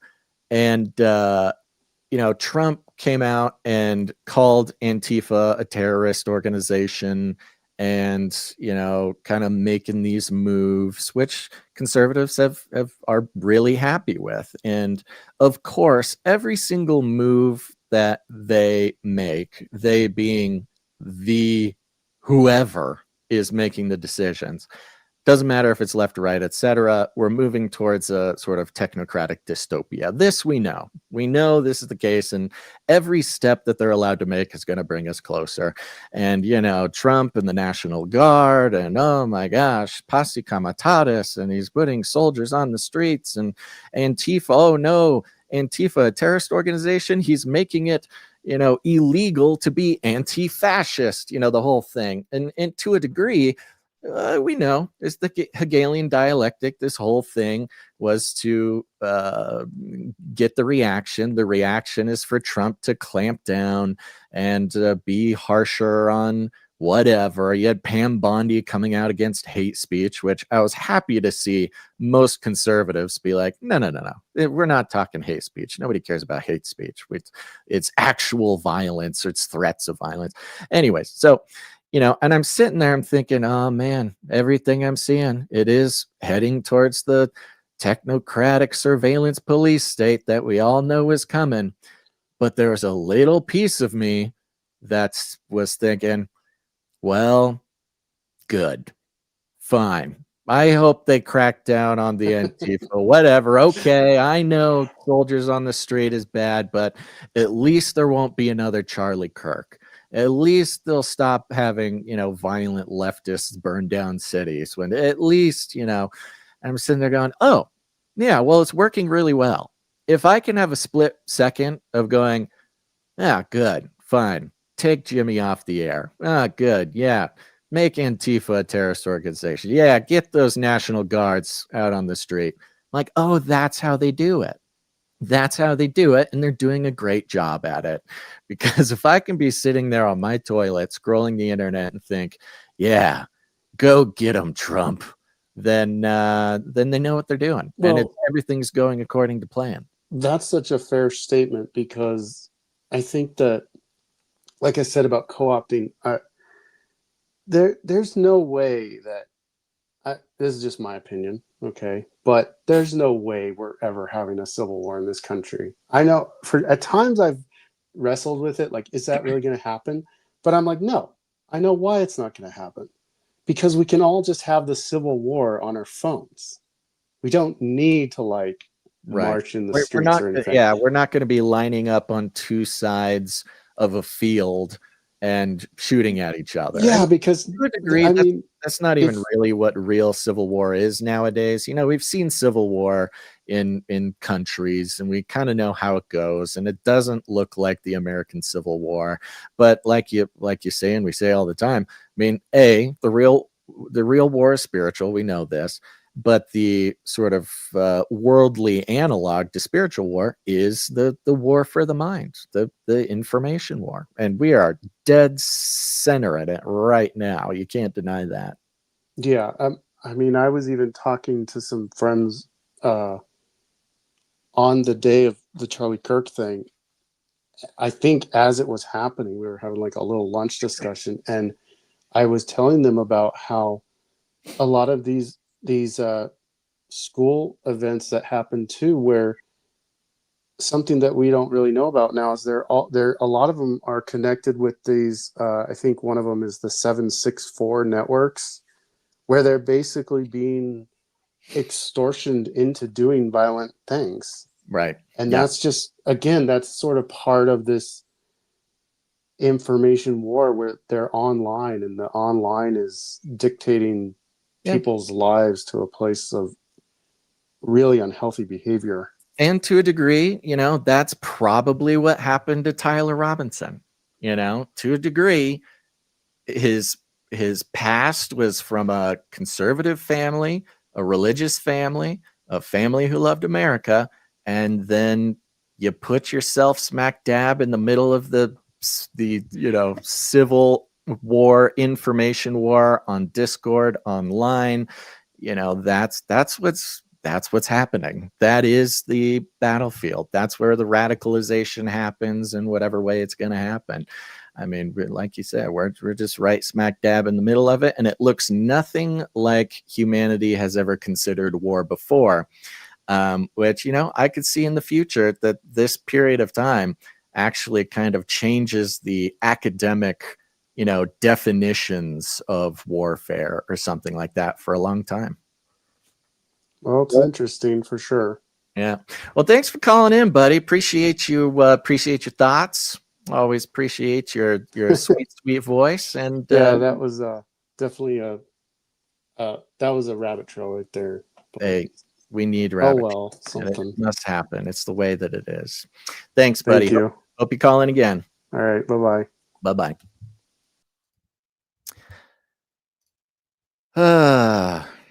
Yeah. I'll say this. I am ashamed to say I share that to be vulnerable with you, dear listeners. There was a moment where I'm sitting there, I'm listening to things, I'm reading things, I'm watching things. I think to myself, well, great. This gives Trump the opportunity to do the police state and to up the surveillance, and, thought crime is just an inch away, and then the propaganda is going to come, and now the left gets to say this and that and that. And there's a moment I'm just like, worth it. The madness has to stop. It's worth it. I don't hold that opinion to be self-evident, but it was a moment of weakness. And so hopefully that gives all of us an opportunity to go, oh, wow, they're very good at what they do. The beast system, technocratic, police state panopticon, they know what they're doing. We can think we're smarter than them, but being smarter than them doesn't even necessarily mean that they aren't very good at what they do. All right, we got another caller here on the line. It's Mr. Roy calling in again. What's going on, Roy? How are you, buddy? Hey, Basil, my best friend, our best friend, and salute and hello to you, all the saints, all the brethren. I just will quickly make a few points here. Trust me, I love the rabbit trail. I love the conspiracies within reason, of course, right? But I watched all 3 of the Age of Deceit video. I can't wait for a full next one. But as far as the facts go, well, like we were just talking about Stephen King and people getting fired. Well, I've watched certain videos showing these people on their words celebrating the death of our side, Charlie Kirk, the Christian side, and they're being taken off and fired and everything because of poor character, and they merited it. They deserved it for poor character. And it's been at least 10 years since we've seen any kind of little bit of justice like that. Now, I'm sure we can agree on that. I mean, it's like, what's wrong with people? Yeah, Stephen King came out and accused him of Charlie Kirk's pushing to stone gays because the Bible said so. It turns out that's a lie. Now, the next thing is The next thing is I saw a headline video clip where Charlie Kirk, 2 weeks before he was taken from us, called Candace Owens demonic. I just saw a headline from, I think it was the Christian Post, maybe I'm wrong, some other source, where the pastor from Turning Point USA says that the family saying, look, Candace Owens needs to come out and be a friend of Charlie Kirk, even though he's gone, and stop pushing these wild theories. And that's what the headline said. Also, I like to point out the fact over the last several years, Basil, tell me, who's been doing all the violence against the Catholic kids, the Tennessee Covenant School person that took out and massacred those kids? Who did that, right? That was a trans person. The recent Minneapolis thing, that Minneapolis guy, that was a trans person killing the Catholic children in their school, and they're blaming the children for praying in their own school. I saw the video clip of that person, the Minneapolis guy.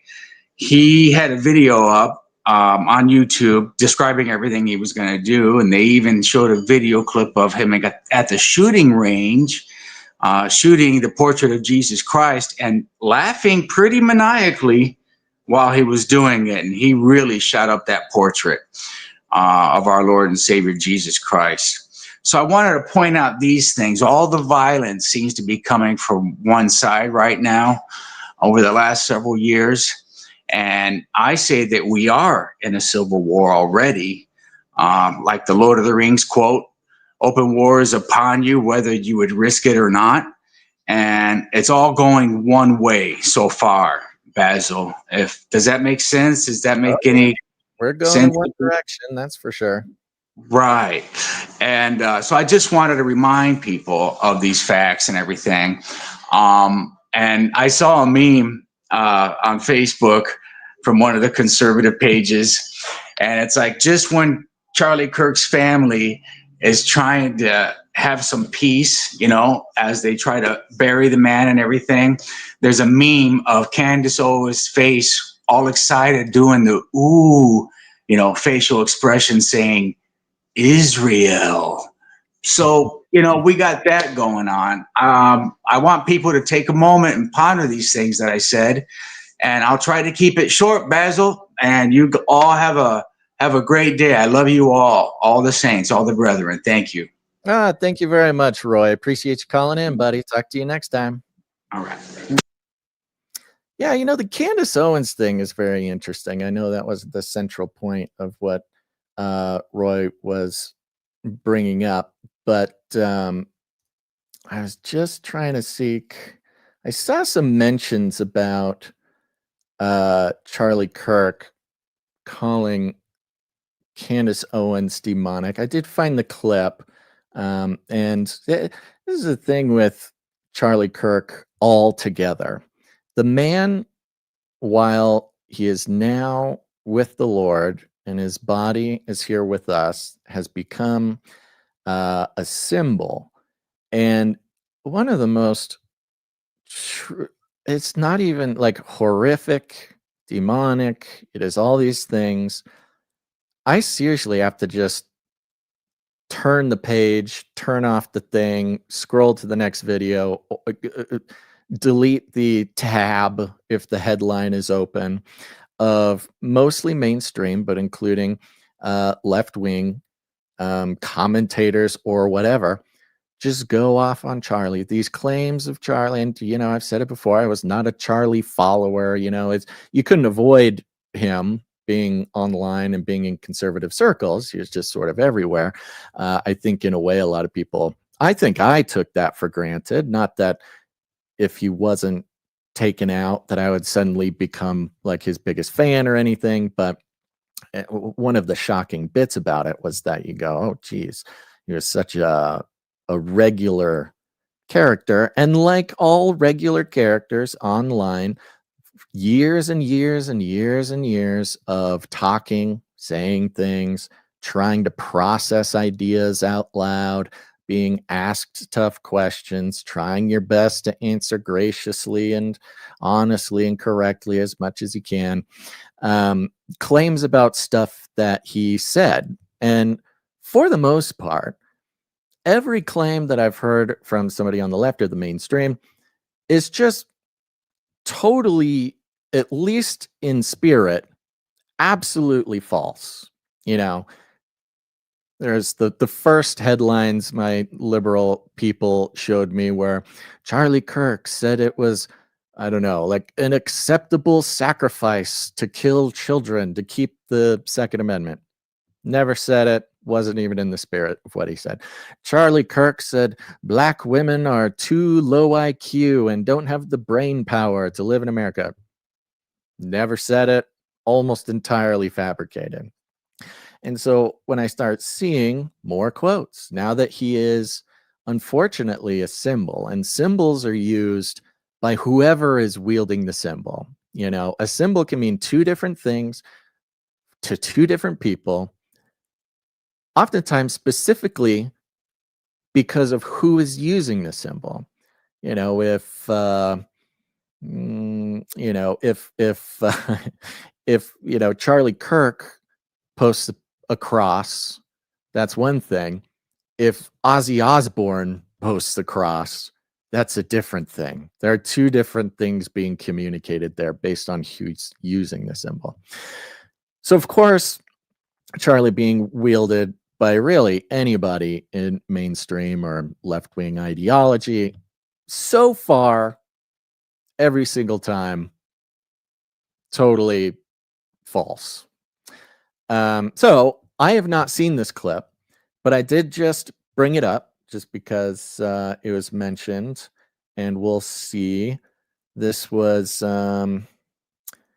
tweeted by Han Shawnedy. I don't know who that is. It sounds like a very funny name, parody of Sean Hannity. I'm assuming that's what it is. And here is a clip. In the chat, will you tell me right away if you guys do not get the audio on this? Thank you very much. Let's try it out. Thank you for coming, Charlie. And I had a quick question about anti-Semitism online. Another question here they asked about Candace Owens, and I'm a big fan of you. I was a big fan of her, but she's obviously been going down this anti-Semitic bent. And through her, I'm kind of finding out about these other characters online, like Nick, for instance. I'm sure you've heard of him. And these people, they've been active for a long time. Just for context, those who are just listening to the podcast, this is some sort of event. Charlie Kirk's up on stage. The man is in the front row wearing a yarmulke or a kippah, or I'm not sure what the correct name for what he's wearing is. Jewish man, I'm assuming. And it seems like they've just been ignored, which is working, but now they're kind of surging in popularity. And as someone who I enjoy watching your debates, are they people you'd be willing to engage with and maybe shut them down in a way through a debate or something like that? Well, I mean, I'm going to debate Candace. But no, look, I'll debate anybody that shows up at our campus events first and foremost. But I do want to take what you say and extrapolate that there is a corner of the internet of people that want to point and blame the Jews for all their problems. Everybody, this is demonic and it's from the pit of hell. And it should not be tolerated, period. But it goes to a structural problem of an entire generation that has economic resentment. They don't own anything. They're not getting married. They're not having children. They're depressed. They're anxious. They're staring at their screens all day long. And if all of a sudden your extrapolation of all that is, well, it's the Jews' fault, that is sloppy and shallow thinking.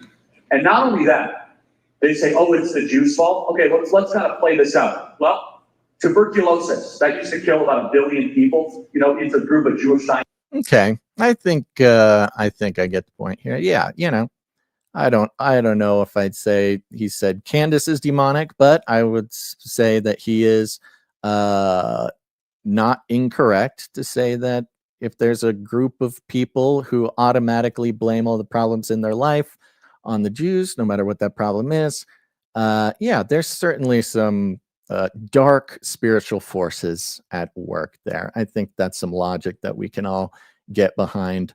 Now, Candace, it's interesting. We just mentioned Candace for a split second on the episode yesterday.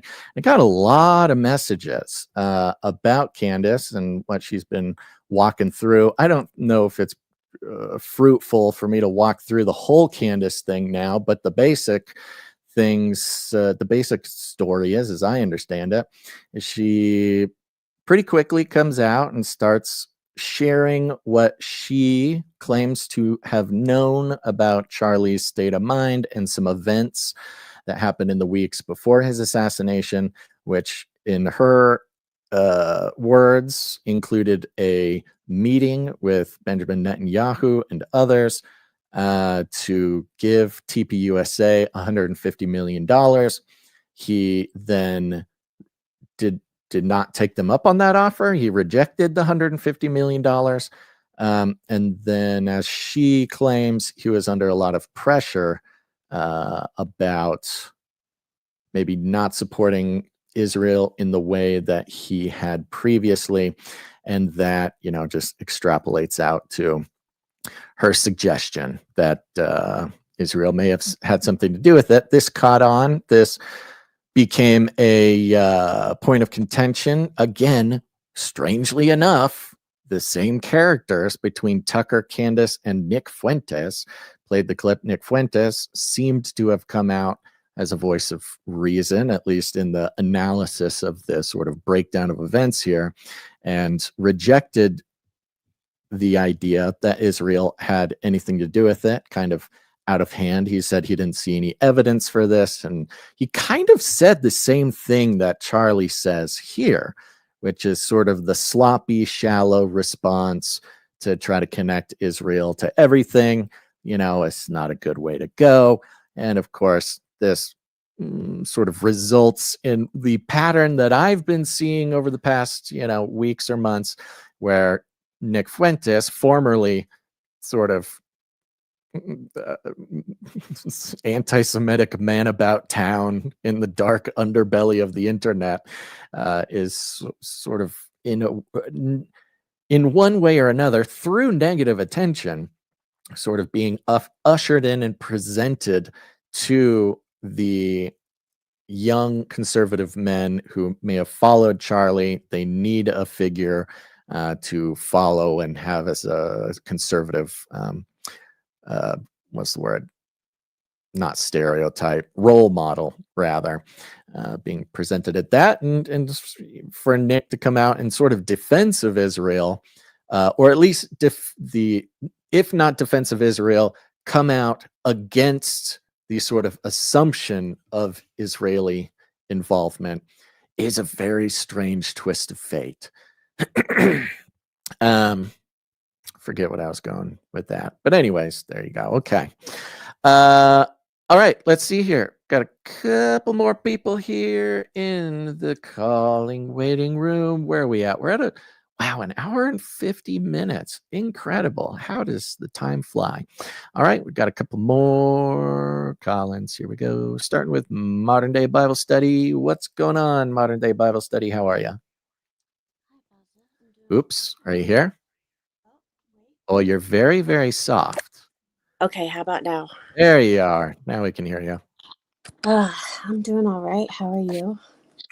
Hanging in there. Hanging in there. Doing the best I can. Yes, absolutely. Well, a couple things I wanted to start off with is I noticed that the title of this was Lamentations for this series that you're doing today. Which actually brought up quite a few things, and some people actually speaking earlier have brought this up as well. So there's a couple things I wanted to point out. The first thing is that the song, I've written a song, and it had some lyrics from Lamentations actually, and it has. Let me see here. It was 5 verse 4. And it says, we must pay to drink our own water, and our own wood comes at a price. So just by that, those 2 verses right there shows us that we are in the times of Lamentations. And another thing I wanted to bring up is somebody brought up earlier the mystery of Babylon. or Mystery Babylon, I should say. And it kind of brought me to Lamentations 4:21, where it says, "Exult and rejoice, O daughter of Edom, living as you do in the land of Uz."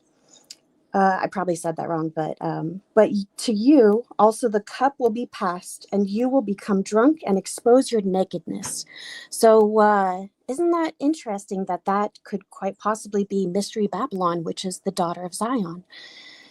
You know, and people were talking about some Zionists in there earlier as well. You know, so it's kind of interesting how all the conversations are kind of connecting. Now, if we want to get into conspiracy, I guess since the topic has been, you know, talked about so much in this episode, I'm going to bring it up as well with Charlie Kirk. And I will just say this. I have no opinions. I'm staying aware of everything that is happening. And an opinion or conspiracy, whatever you want to call it, has been brought up that the assassination may not have happened. It may have been planned. Now, I only bring this up only because I was very distraught. Now, when I heard of Charlie getting shot.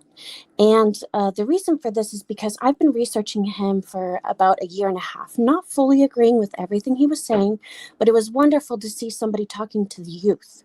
Now, the reason why I bring this up is because whether it's true or not, it brought some sort of relief to me to even think that this could have just been a plot, a ploy, a plan, however you want to look at it.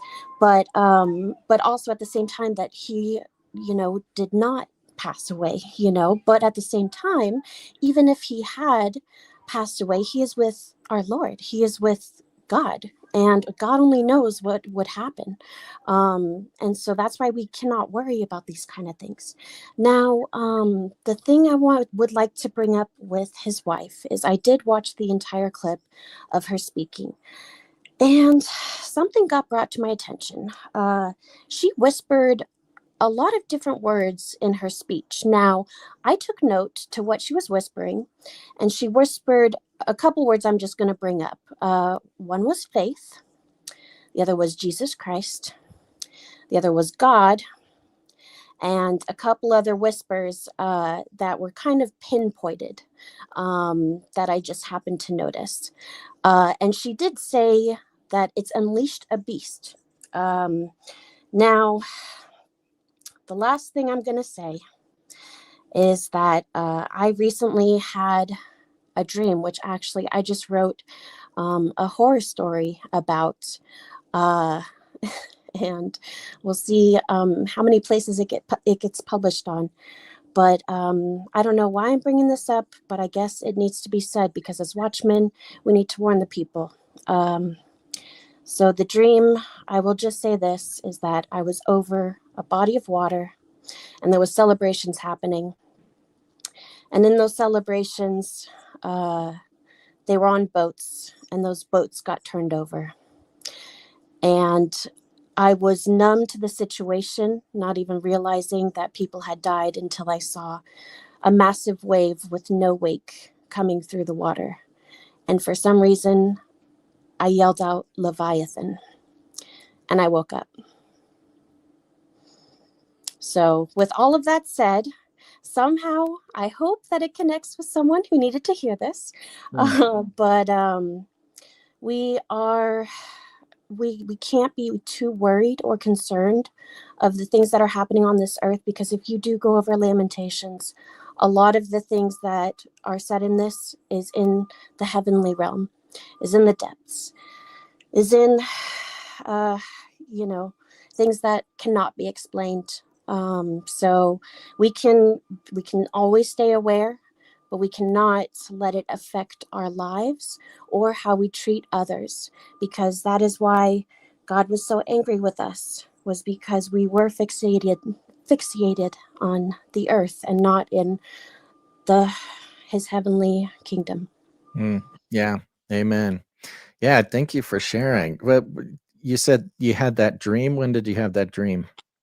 I actually had it. So I was trying to call in Last week, but actually somebody called me while I was in the waiting room and I had to leave immediately. So I was like, okay, I guess I don't need to share this right now. So it was that the night before. So Yeah. what was that? Wednesday. Yeah, that was Wednesday. Oh, wow. Interesting. Wow. Mhm. Well, thank you for sharing. Yeah. I mean, you mentioned the title of this stream being Lamentations, Making Break Small Scrolls. These are things that,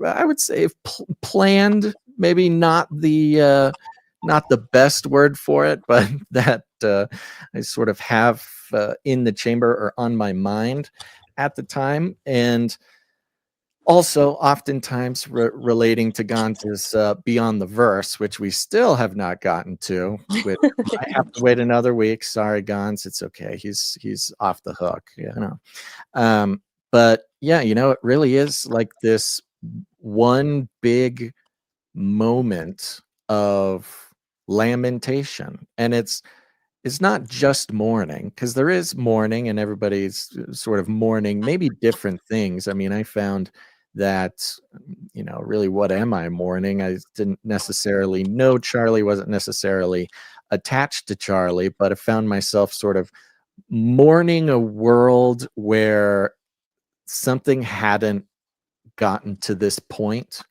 And I think that's what a lot of people sort of felt was we we suddenly had turned the corner and we were living in a world where a guy who just wanted to debate people and talk out their things gets taken out in a sort of horrific way, sort of signaling this new, not this new age per se, but this new atmosphere that we all have to be in, especially when, at least for a lot of people, Trump taking office and a lot of the weirdo leftists, far left radical stuff going on in society had started to become taboo or unacceptable again, and we kind of felt like the world was at least,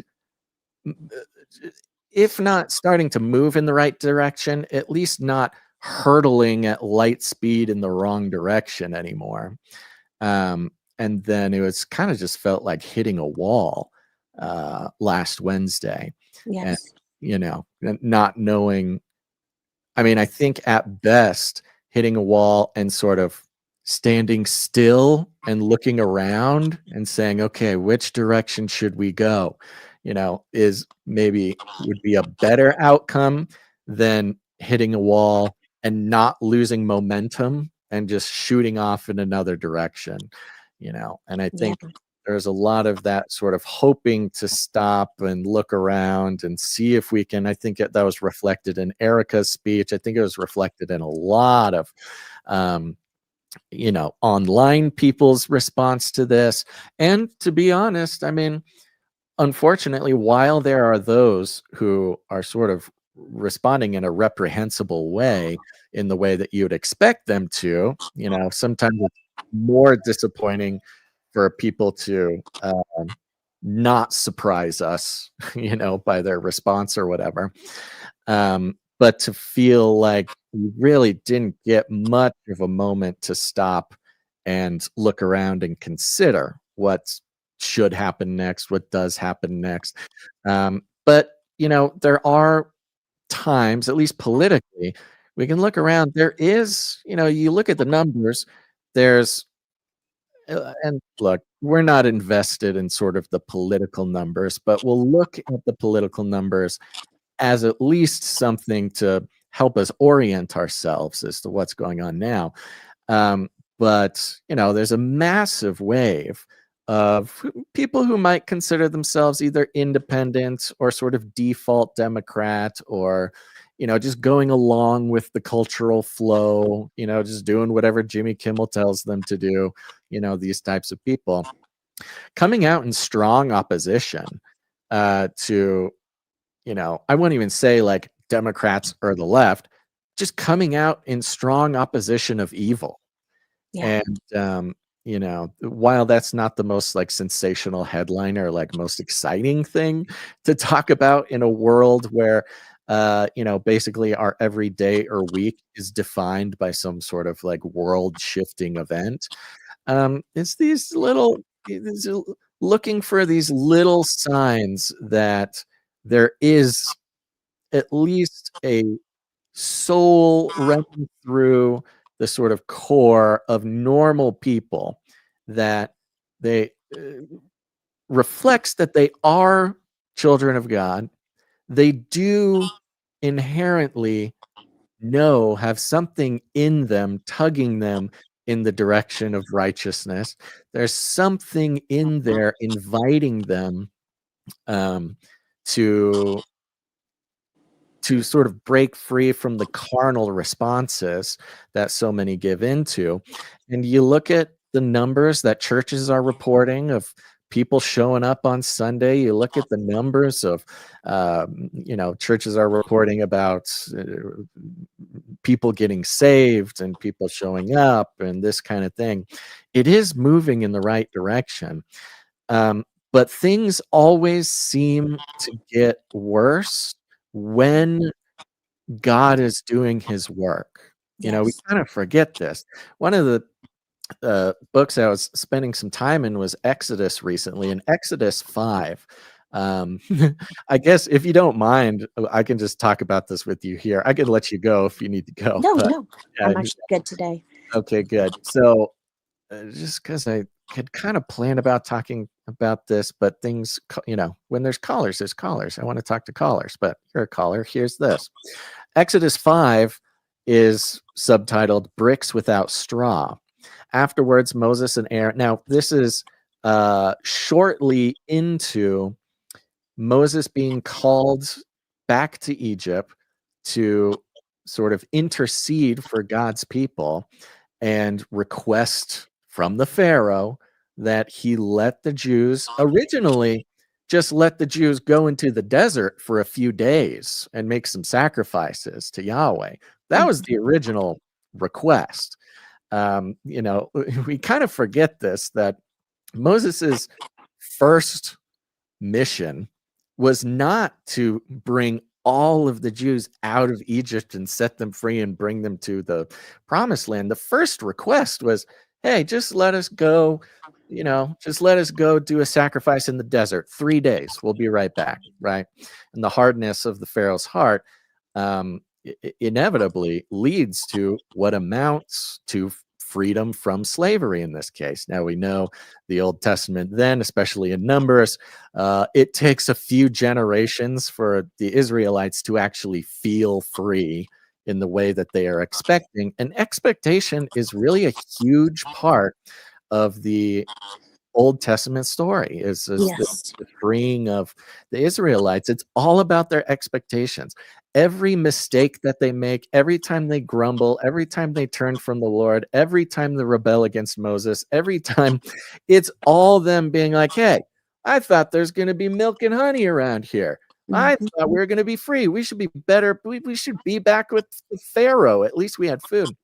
But this Exodus 5 was um, one of the first sort of reflections on this, and says, afterward Moses and Aaron went to Pharaoh and said, this is what the Lord, the God of Israel says, let my people go so that they may hold a festival to me in the wilderness. Pharaoh said, who is this Lord that I should obey him and let Israel go? I don't know the Lord, and I will not let Israel go. Then they said, quote, the God of the Hebrews has met with us. Now let us take a 3-day journey into the wilderness and offer sacrifices to the Lord our God, or he may strike us with plagues or with the sword. But the king of Egypt said, Moses and Aaron, why are you taking the people away from their labor? Get back to work. Then the Pharaoh said, look, the people of the land are now numerous, and you are stopping them from working. So then, as a result of this request, again, not request for freedom, not request for, you know, what they inevitably got or what was promised to them, just a request for 3 days off to go worship their God. Let's see here. Verse 6, the same day Pharaoh gave his order to the slave drivers and overseers in charge of the people, you are no longer to supply the people with straw for making bricks. Let them go and gather their own straw, but require them to make the same number of bricks as before. Don't reduce the quota. They are lazy. That is why they are crying out. Let us go and sacrifice to our God.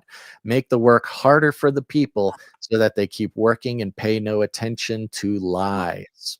Mm-hmm. And then the slave drivers and overseers go out and do that. And so suddenly, at a request for a day off, they're met with harder times, fewer resources, the same quota. But they, at the moment, you don't know that you're in the process of freedom. You're in the process of God's perfect plan being delivered on you. And they, right off the bat, the Israelites again turn to Moses and are like, stop asking for things. Please stop asking for this. They're making the work harder. Now we got to go get our own straw. They're making it hard. They're calling us lazy, and so we look around and we go, are things actually getting better? Like, I cannot tell. Things actually seem to be getting worse. We're taking one step forward, two steps back. Are things actually getting better? And, pretty much the entire Old Testament is just a story of this movement towards freedom, this movement towards God's promise. And for book and book and book and book, it is this painful process of expecting something, not getting it, things get harder, but that becomes the next step towards the freedom that you're being promised. And this goes on and on and on. I mean, this is the cycle for after book after book after book in the Old Testament.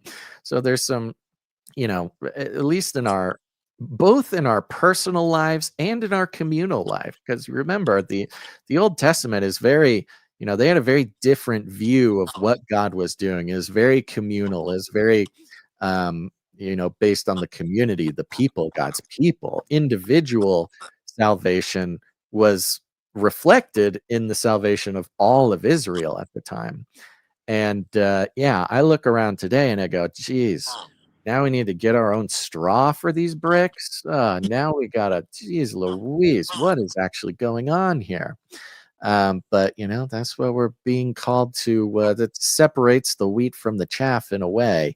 Doesn't make it any more fun, but endurance is the name of the game. Because if not endurance, the opposite of endurance is despair. The opposite of endurance is not taking a nap. It's going from endurance, which is fueled by faith and hope and things like this. Despair is the realization that there is no going forward. There is no tomorrow. You're making bricks today. You'll make bricks the next day. You'll make bricks the next day. You're never not making bricks. And that's despair. While the opposite we're called to is endurance. So hopefully that means something to somebody out there, but it sure helped me the past few days. Well, actually, it's quite wonderful that you bring this up, because one of the other things I was going to bring up in Lamentations was actually there's a lot about homeless. And when you are homeless, you don't have a roof over your head. So it's awesome that you're bringing up the bricks. But also what I read homeless in the book is that they are out of the kingdom. They are not looking towards their God. So when you actually leave for the desert, you are on your own. You have to, now use your mind and not rely on someone giving it to you, not relying on your own work paying off for that daily wage. And so that is where the despair is. Now, isn't it funny how we always use by their fruits, how that is in the Bible, by their fruits. When you think about it, a fruit is a food source. Now, if you take out that food source and you see the fruits of how your spirit has grown and blossomed, then you're taking food out completely. So that is what God is trying to show us that we need to rely on, is that the Spirit is what truly feeds us, especially with Jesus giving us the living water. So also in Lamentations, it talks about the children not, putting their tongues to the roof of their mouth because they're so thirsty, because the children are not taught how to look for that living water within themselves, within their Lord. And this is even before Jesus came on this earth. So this has already been placed out in front of us, and it is very tough to become reliant and to not have that reliancy, not only in addiction, but for food, for stability, for shelter, for everything like that. But God has already given us all of that to rely on. We just have to find it within inside, and then also find it with our own minds of how he will guide us to what will lead to that freedom. Amen, sister. Amen, sister. Modern Day Bible Study, thank you so much for calling in and for bringing such great words to the show here. Yeah, and thank you for sharing Exodus. I definitely needed to hear that as well, so I appreciate you. God bless you. I hope you call in again. Definitely. Take care. Bye-bye. Look at that, folks. Look at that. There's good things going on around here. Oof. You know, it is funny. I don't want to give anybody the impression that reading Exodus, Numbers, Lamentations, really any of that, it's weird to to take hope from a story, a series of stories, oftentimes a series of repeating stories of pain, of pain, and of oftentimes so much hopelessness, you know. But that's the thing about the Bible. It's the thing about Christianity. It's the thing about Christ, is that it seems foolish to the world. And that's where God does his best work. Okay, we got one more caller hanging out in the back room here. We're going to say hi to Free to Sing Psalms. How are you, Free to Sing Psalms? I'm doing well. Great. Thanks for calling in. Absolutely. I'll just jump right into it, is this whole Charlie Kirk thing has been very, very,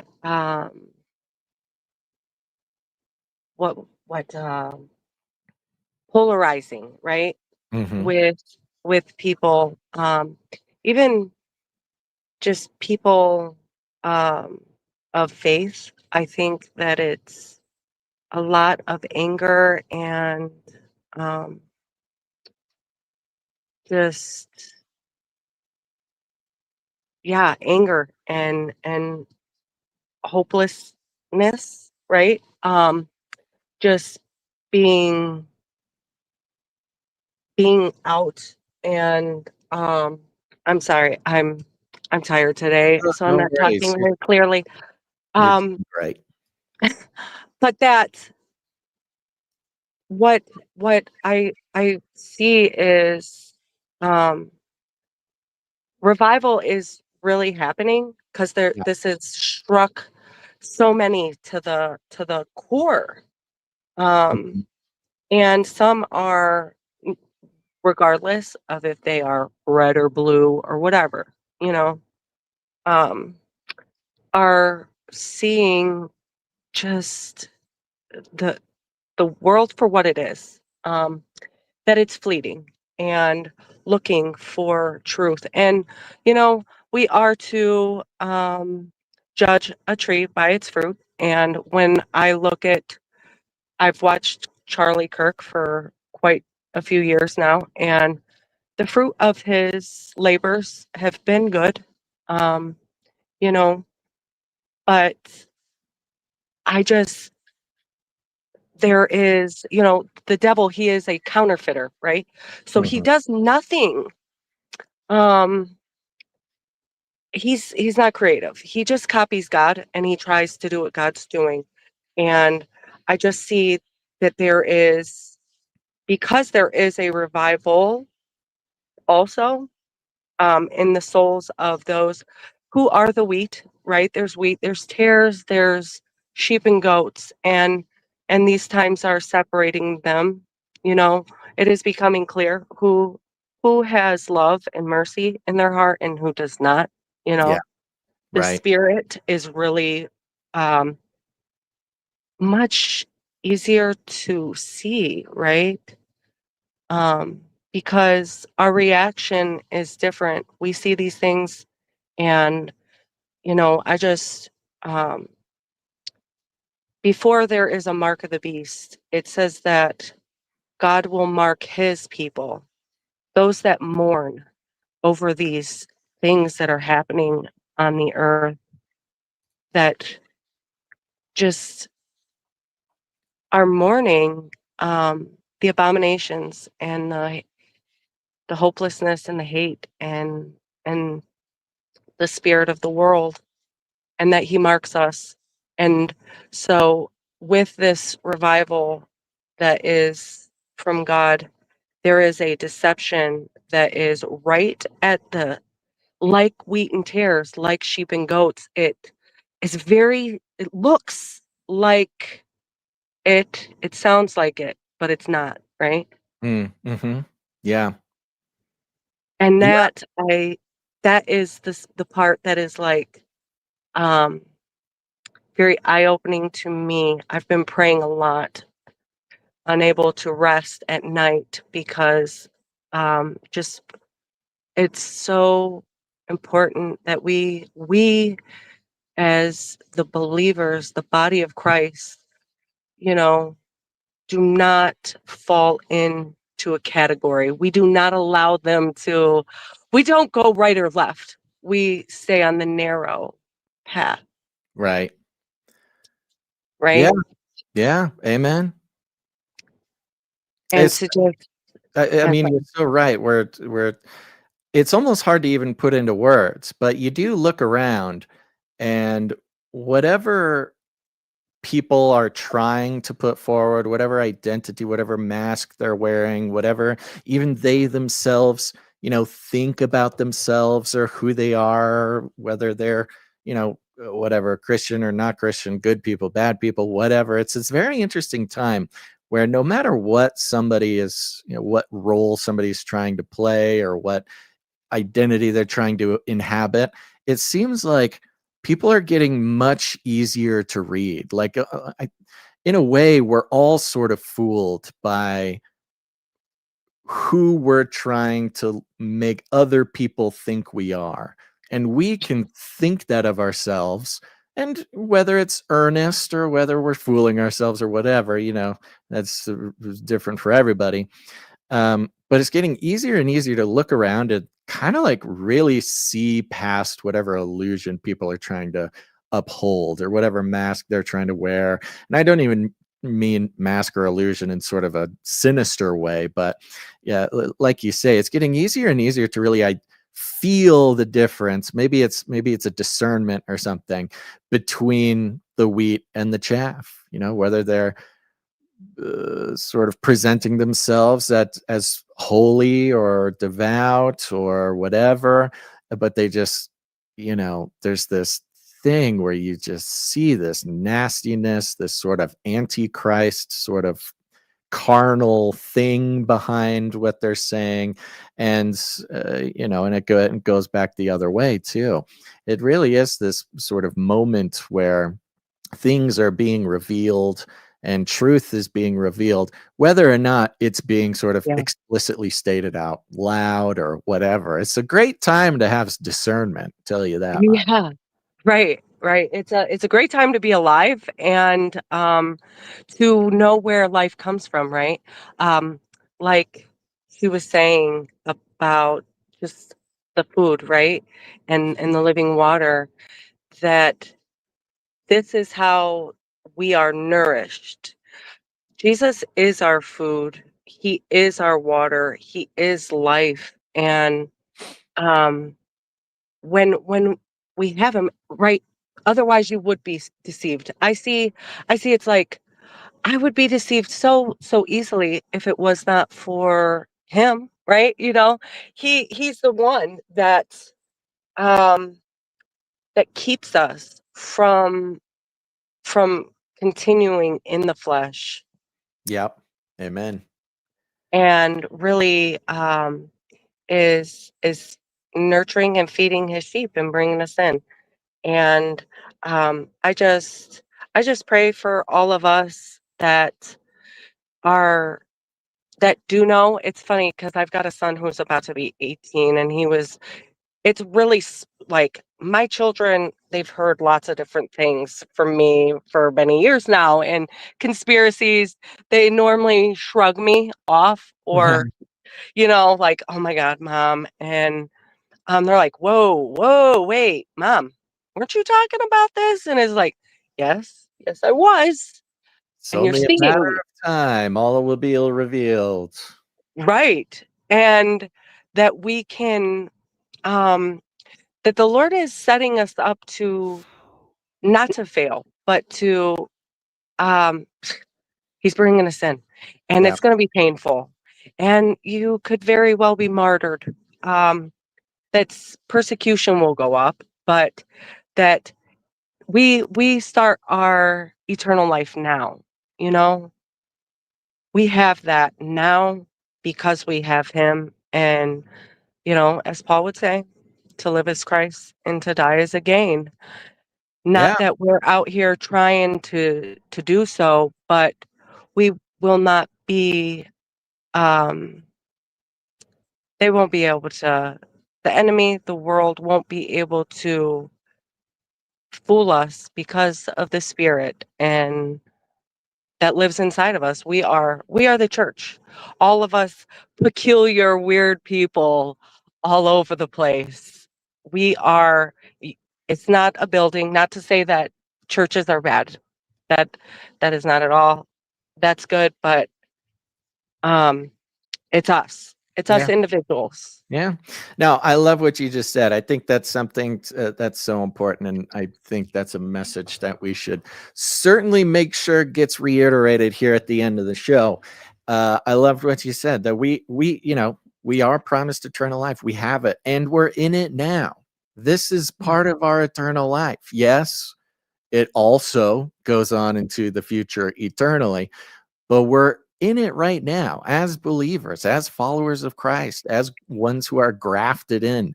That is who we are. We're in the eternal life right now. Yes. It's easy to kind of separate, like, no, right now I have this little human life, and this little human life is going to go until it doesn't go. And that'll be sad. But then I'll have this whole other thing. As far as our soul is concerned and our consciousness as believers, the life we are in now is part of the eternal one that we have later. Yeah. I think that's that's a heavy thing. It's certainly a hard thing to remember a lot. Well, But and I think that's why we need to remind ourselves and all other believers, because otherwise we grow tired, we grow weary. It is these promises that we have been given that keep us fed, that keep us strong in our faith. Because otherwise, I I've got a lot going on. I'm a mom. I stay at home. I have my children that I've been homeschooling, and I have been able to be out on. The Lord has given me a homestead in these past couple of years where I'm raising chickens and hatching chicks and living a life that is not so bad, but in comparison to what is in store, this is nothing compared. There's this old song that my mom used to play, and I would I would just urge anybody to just check it out. It's from Keith Green, and it's "I Can't Wait to Get to Heaven." And something he says is that it took God 6 days to create everything. The cosmos, oh, the macro and the micro. We look at, molecules and all these wonderful things. It took him 6 days to do that. but he's going to prepare. He's gone. Jesus isn't here because he's just, leaving us to our own. He went to prepare a place for us. And it's been over 2,000 years. So if it took God 6 days to create all this beauty and wonder that is now, imagine what heaven is going to be like if it's taken him over 2,000 years. Yeah, amen. That's great. Well, Frida Sing Song, thank you so much for calling in. What wonderful words here at the end of the show. Appreciate your time today, and I hope you call in again. Absolutely. God bless. Love you guys. God bless you. Love you back. Take it easy. Yeah, folks, sometimes you just got to remember the things. Sometimes you just got to remember the things. We spend so much time not remembering the things, and sometimes you just got to remember the things. What I'm going to remember next time is to try to get the Beyond the Verse episode played during the show. But you know what?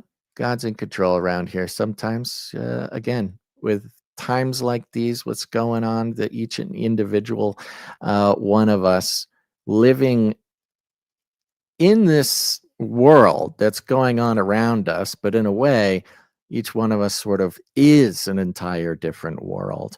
There's each of us and our specific individual experiences of what's going on around us, not just on the broad scale, the cultural level, the things that we're all experiencing day to day, but also on the smallest possible unit of our lives. There are whole universes of wisdom that God is calling us to explore. And sometimes it's just fun to sit and do that a bit. So I appreciate everybody coming in, calling in. Thank you to all the callers. Always a pleasure. I think we're going to start landing the plane a little bit. We're at about 2.5 hours. That's a show. That's a show. If anybody's ever seen a show, that's a show. Nobody could say that that wasn't a show. Apologies to Beyond the Verse. I promise you we're going to play these small scrolls beyond the verse, but sometimes we are just have to let the spirit move. So that's what we're doing. Thanks for everybody tuning in wherever you are, the YouTube, the Rumble, the X, the wherever else we are, and especially to you podcast listeners tuning in old school on the podcast players. Appreciate you here as well. And a big old shout out to all the producers.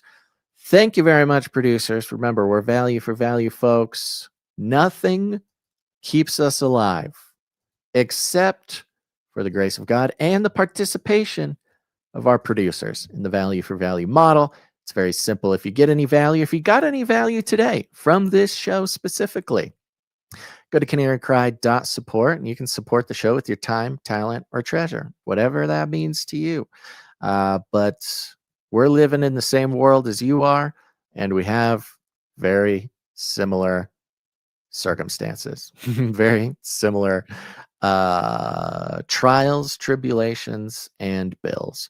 And so if what I hope is that this episode made you feel a little bit less solitude, a little bit more connected to other Canarians just like you, and a little bit more part of the family. Of course, the family of God primarily, but also the Canarian family.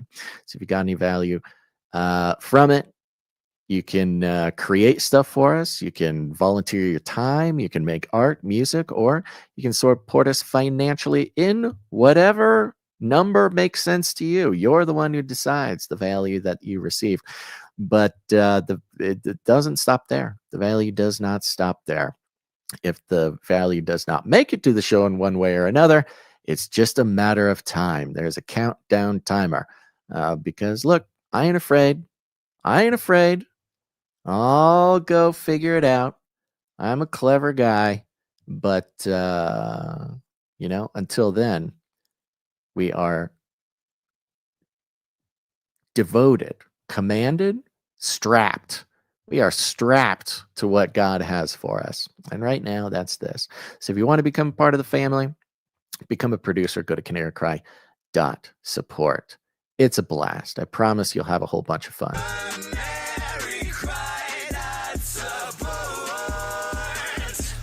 Yeehaw, and a big old thank you to everybody who joined the Canary Cry text message alert system. Highly recommend you do it.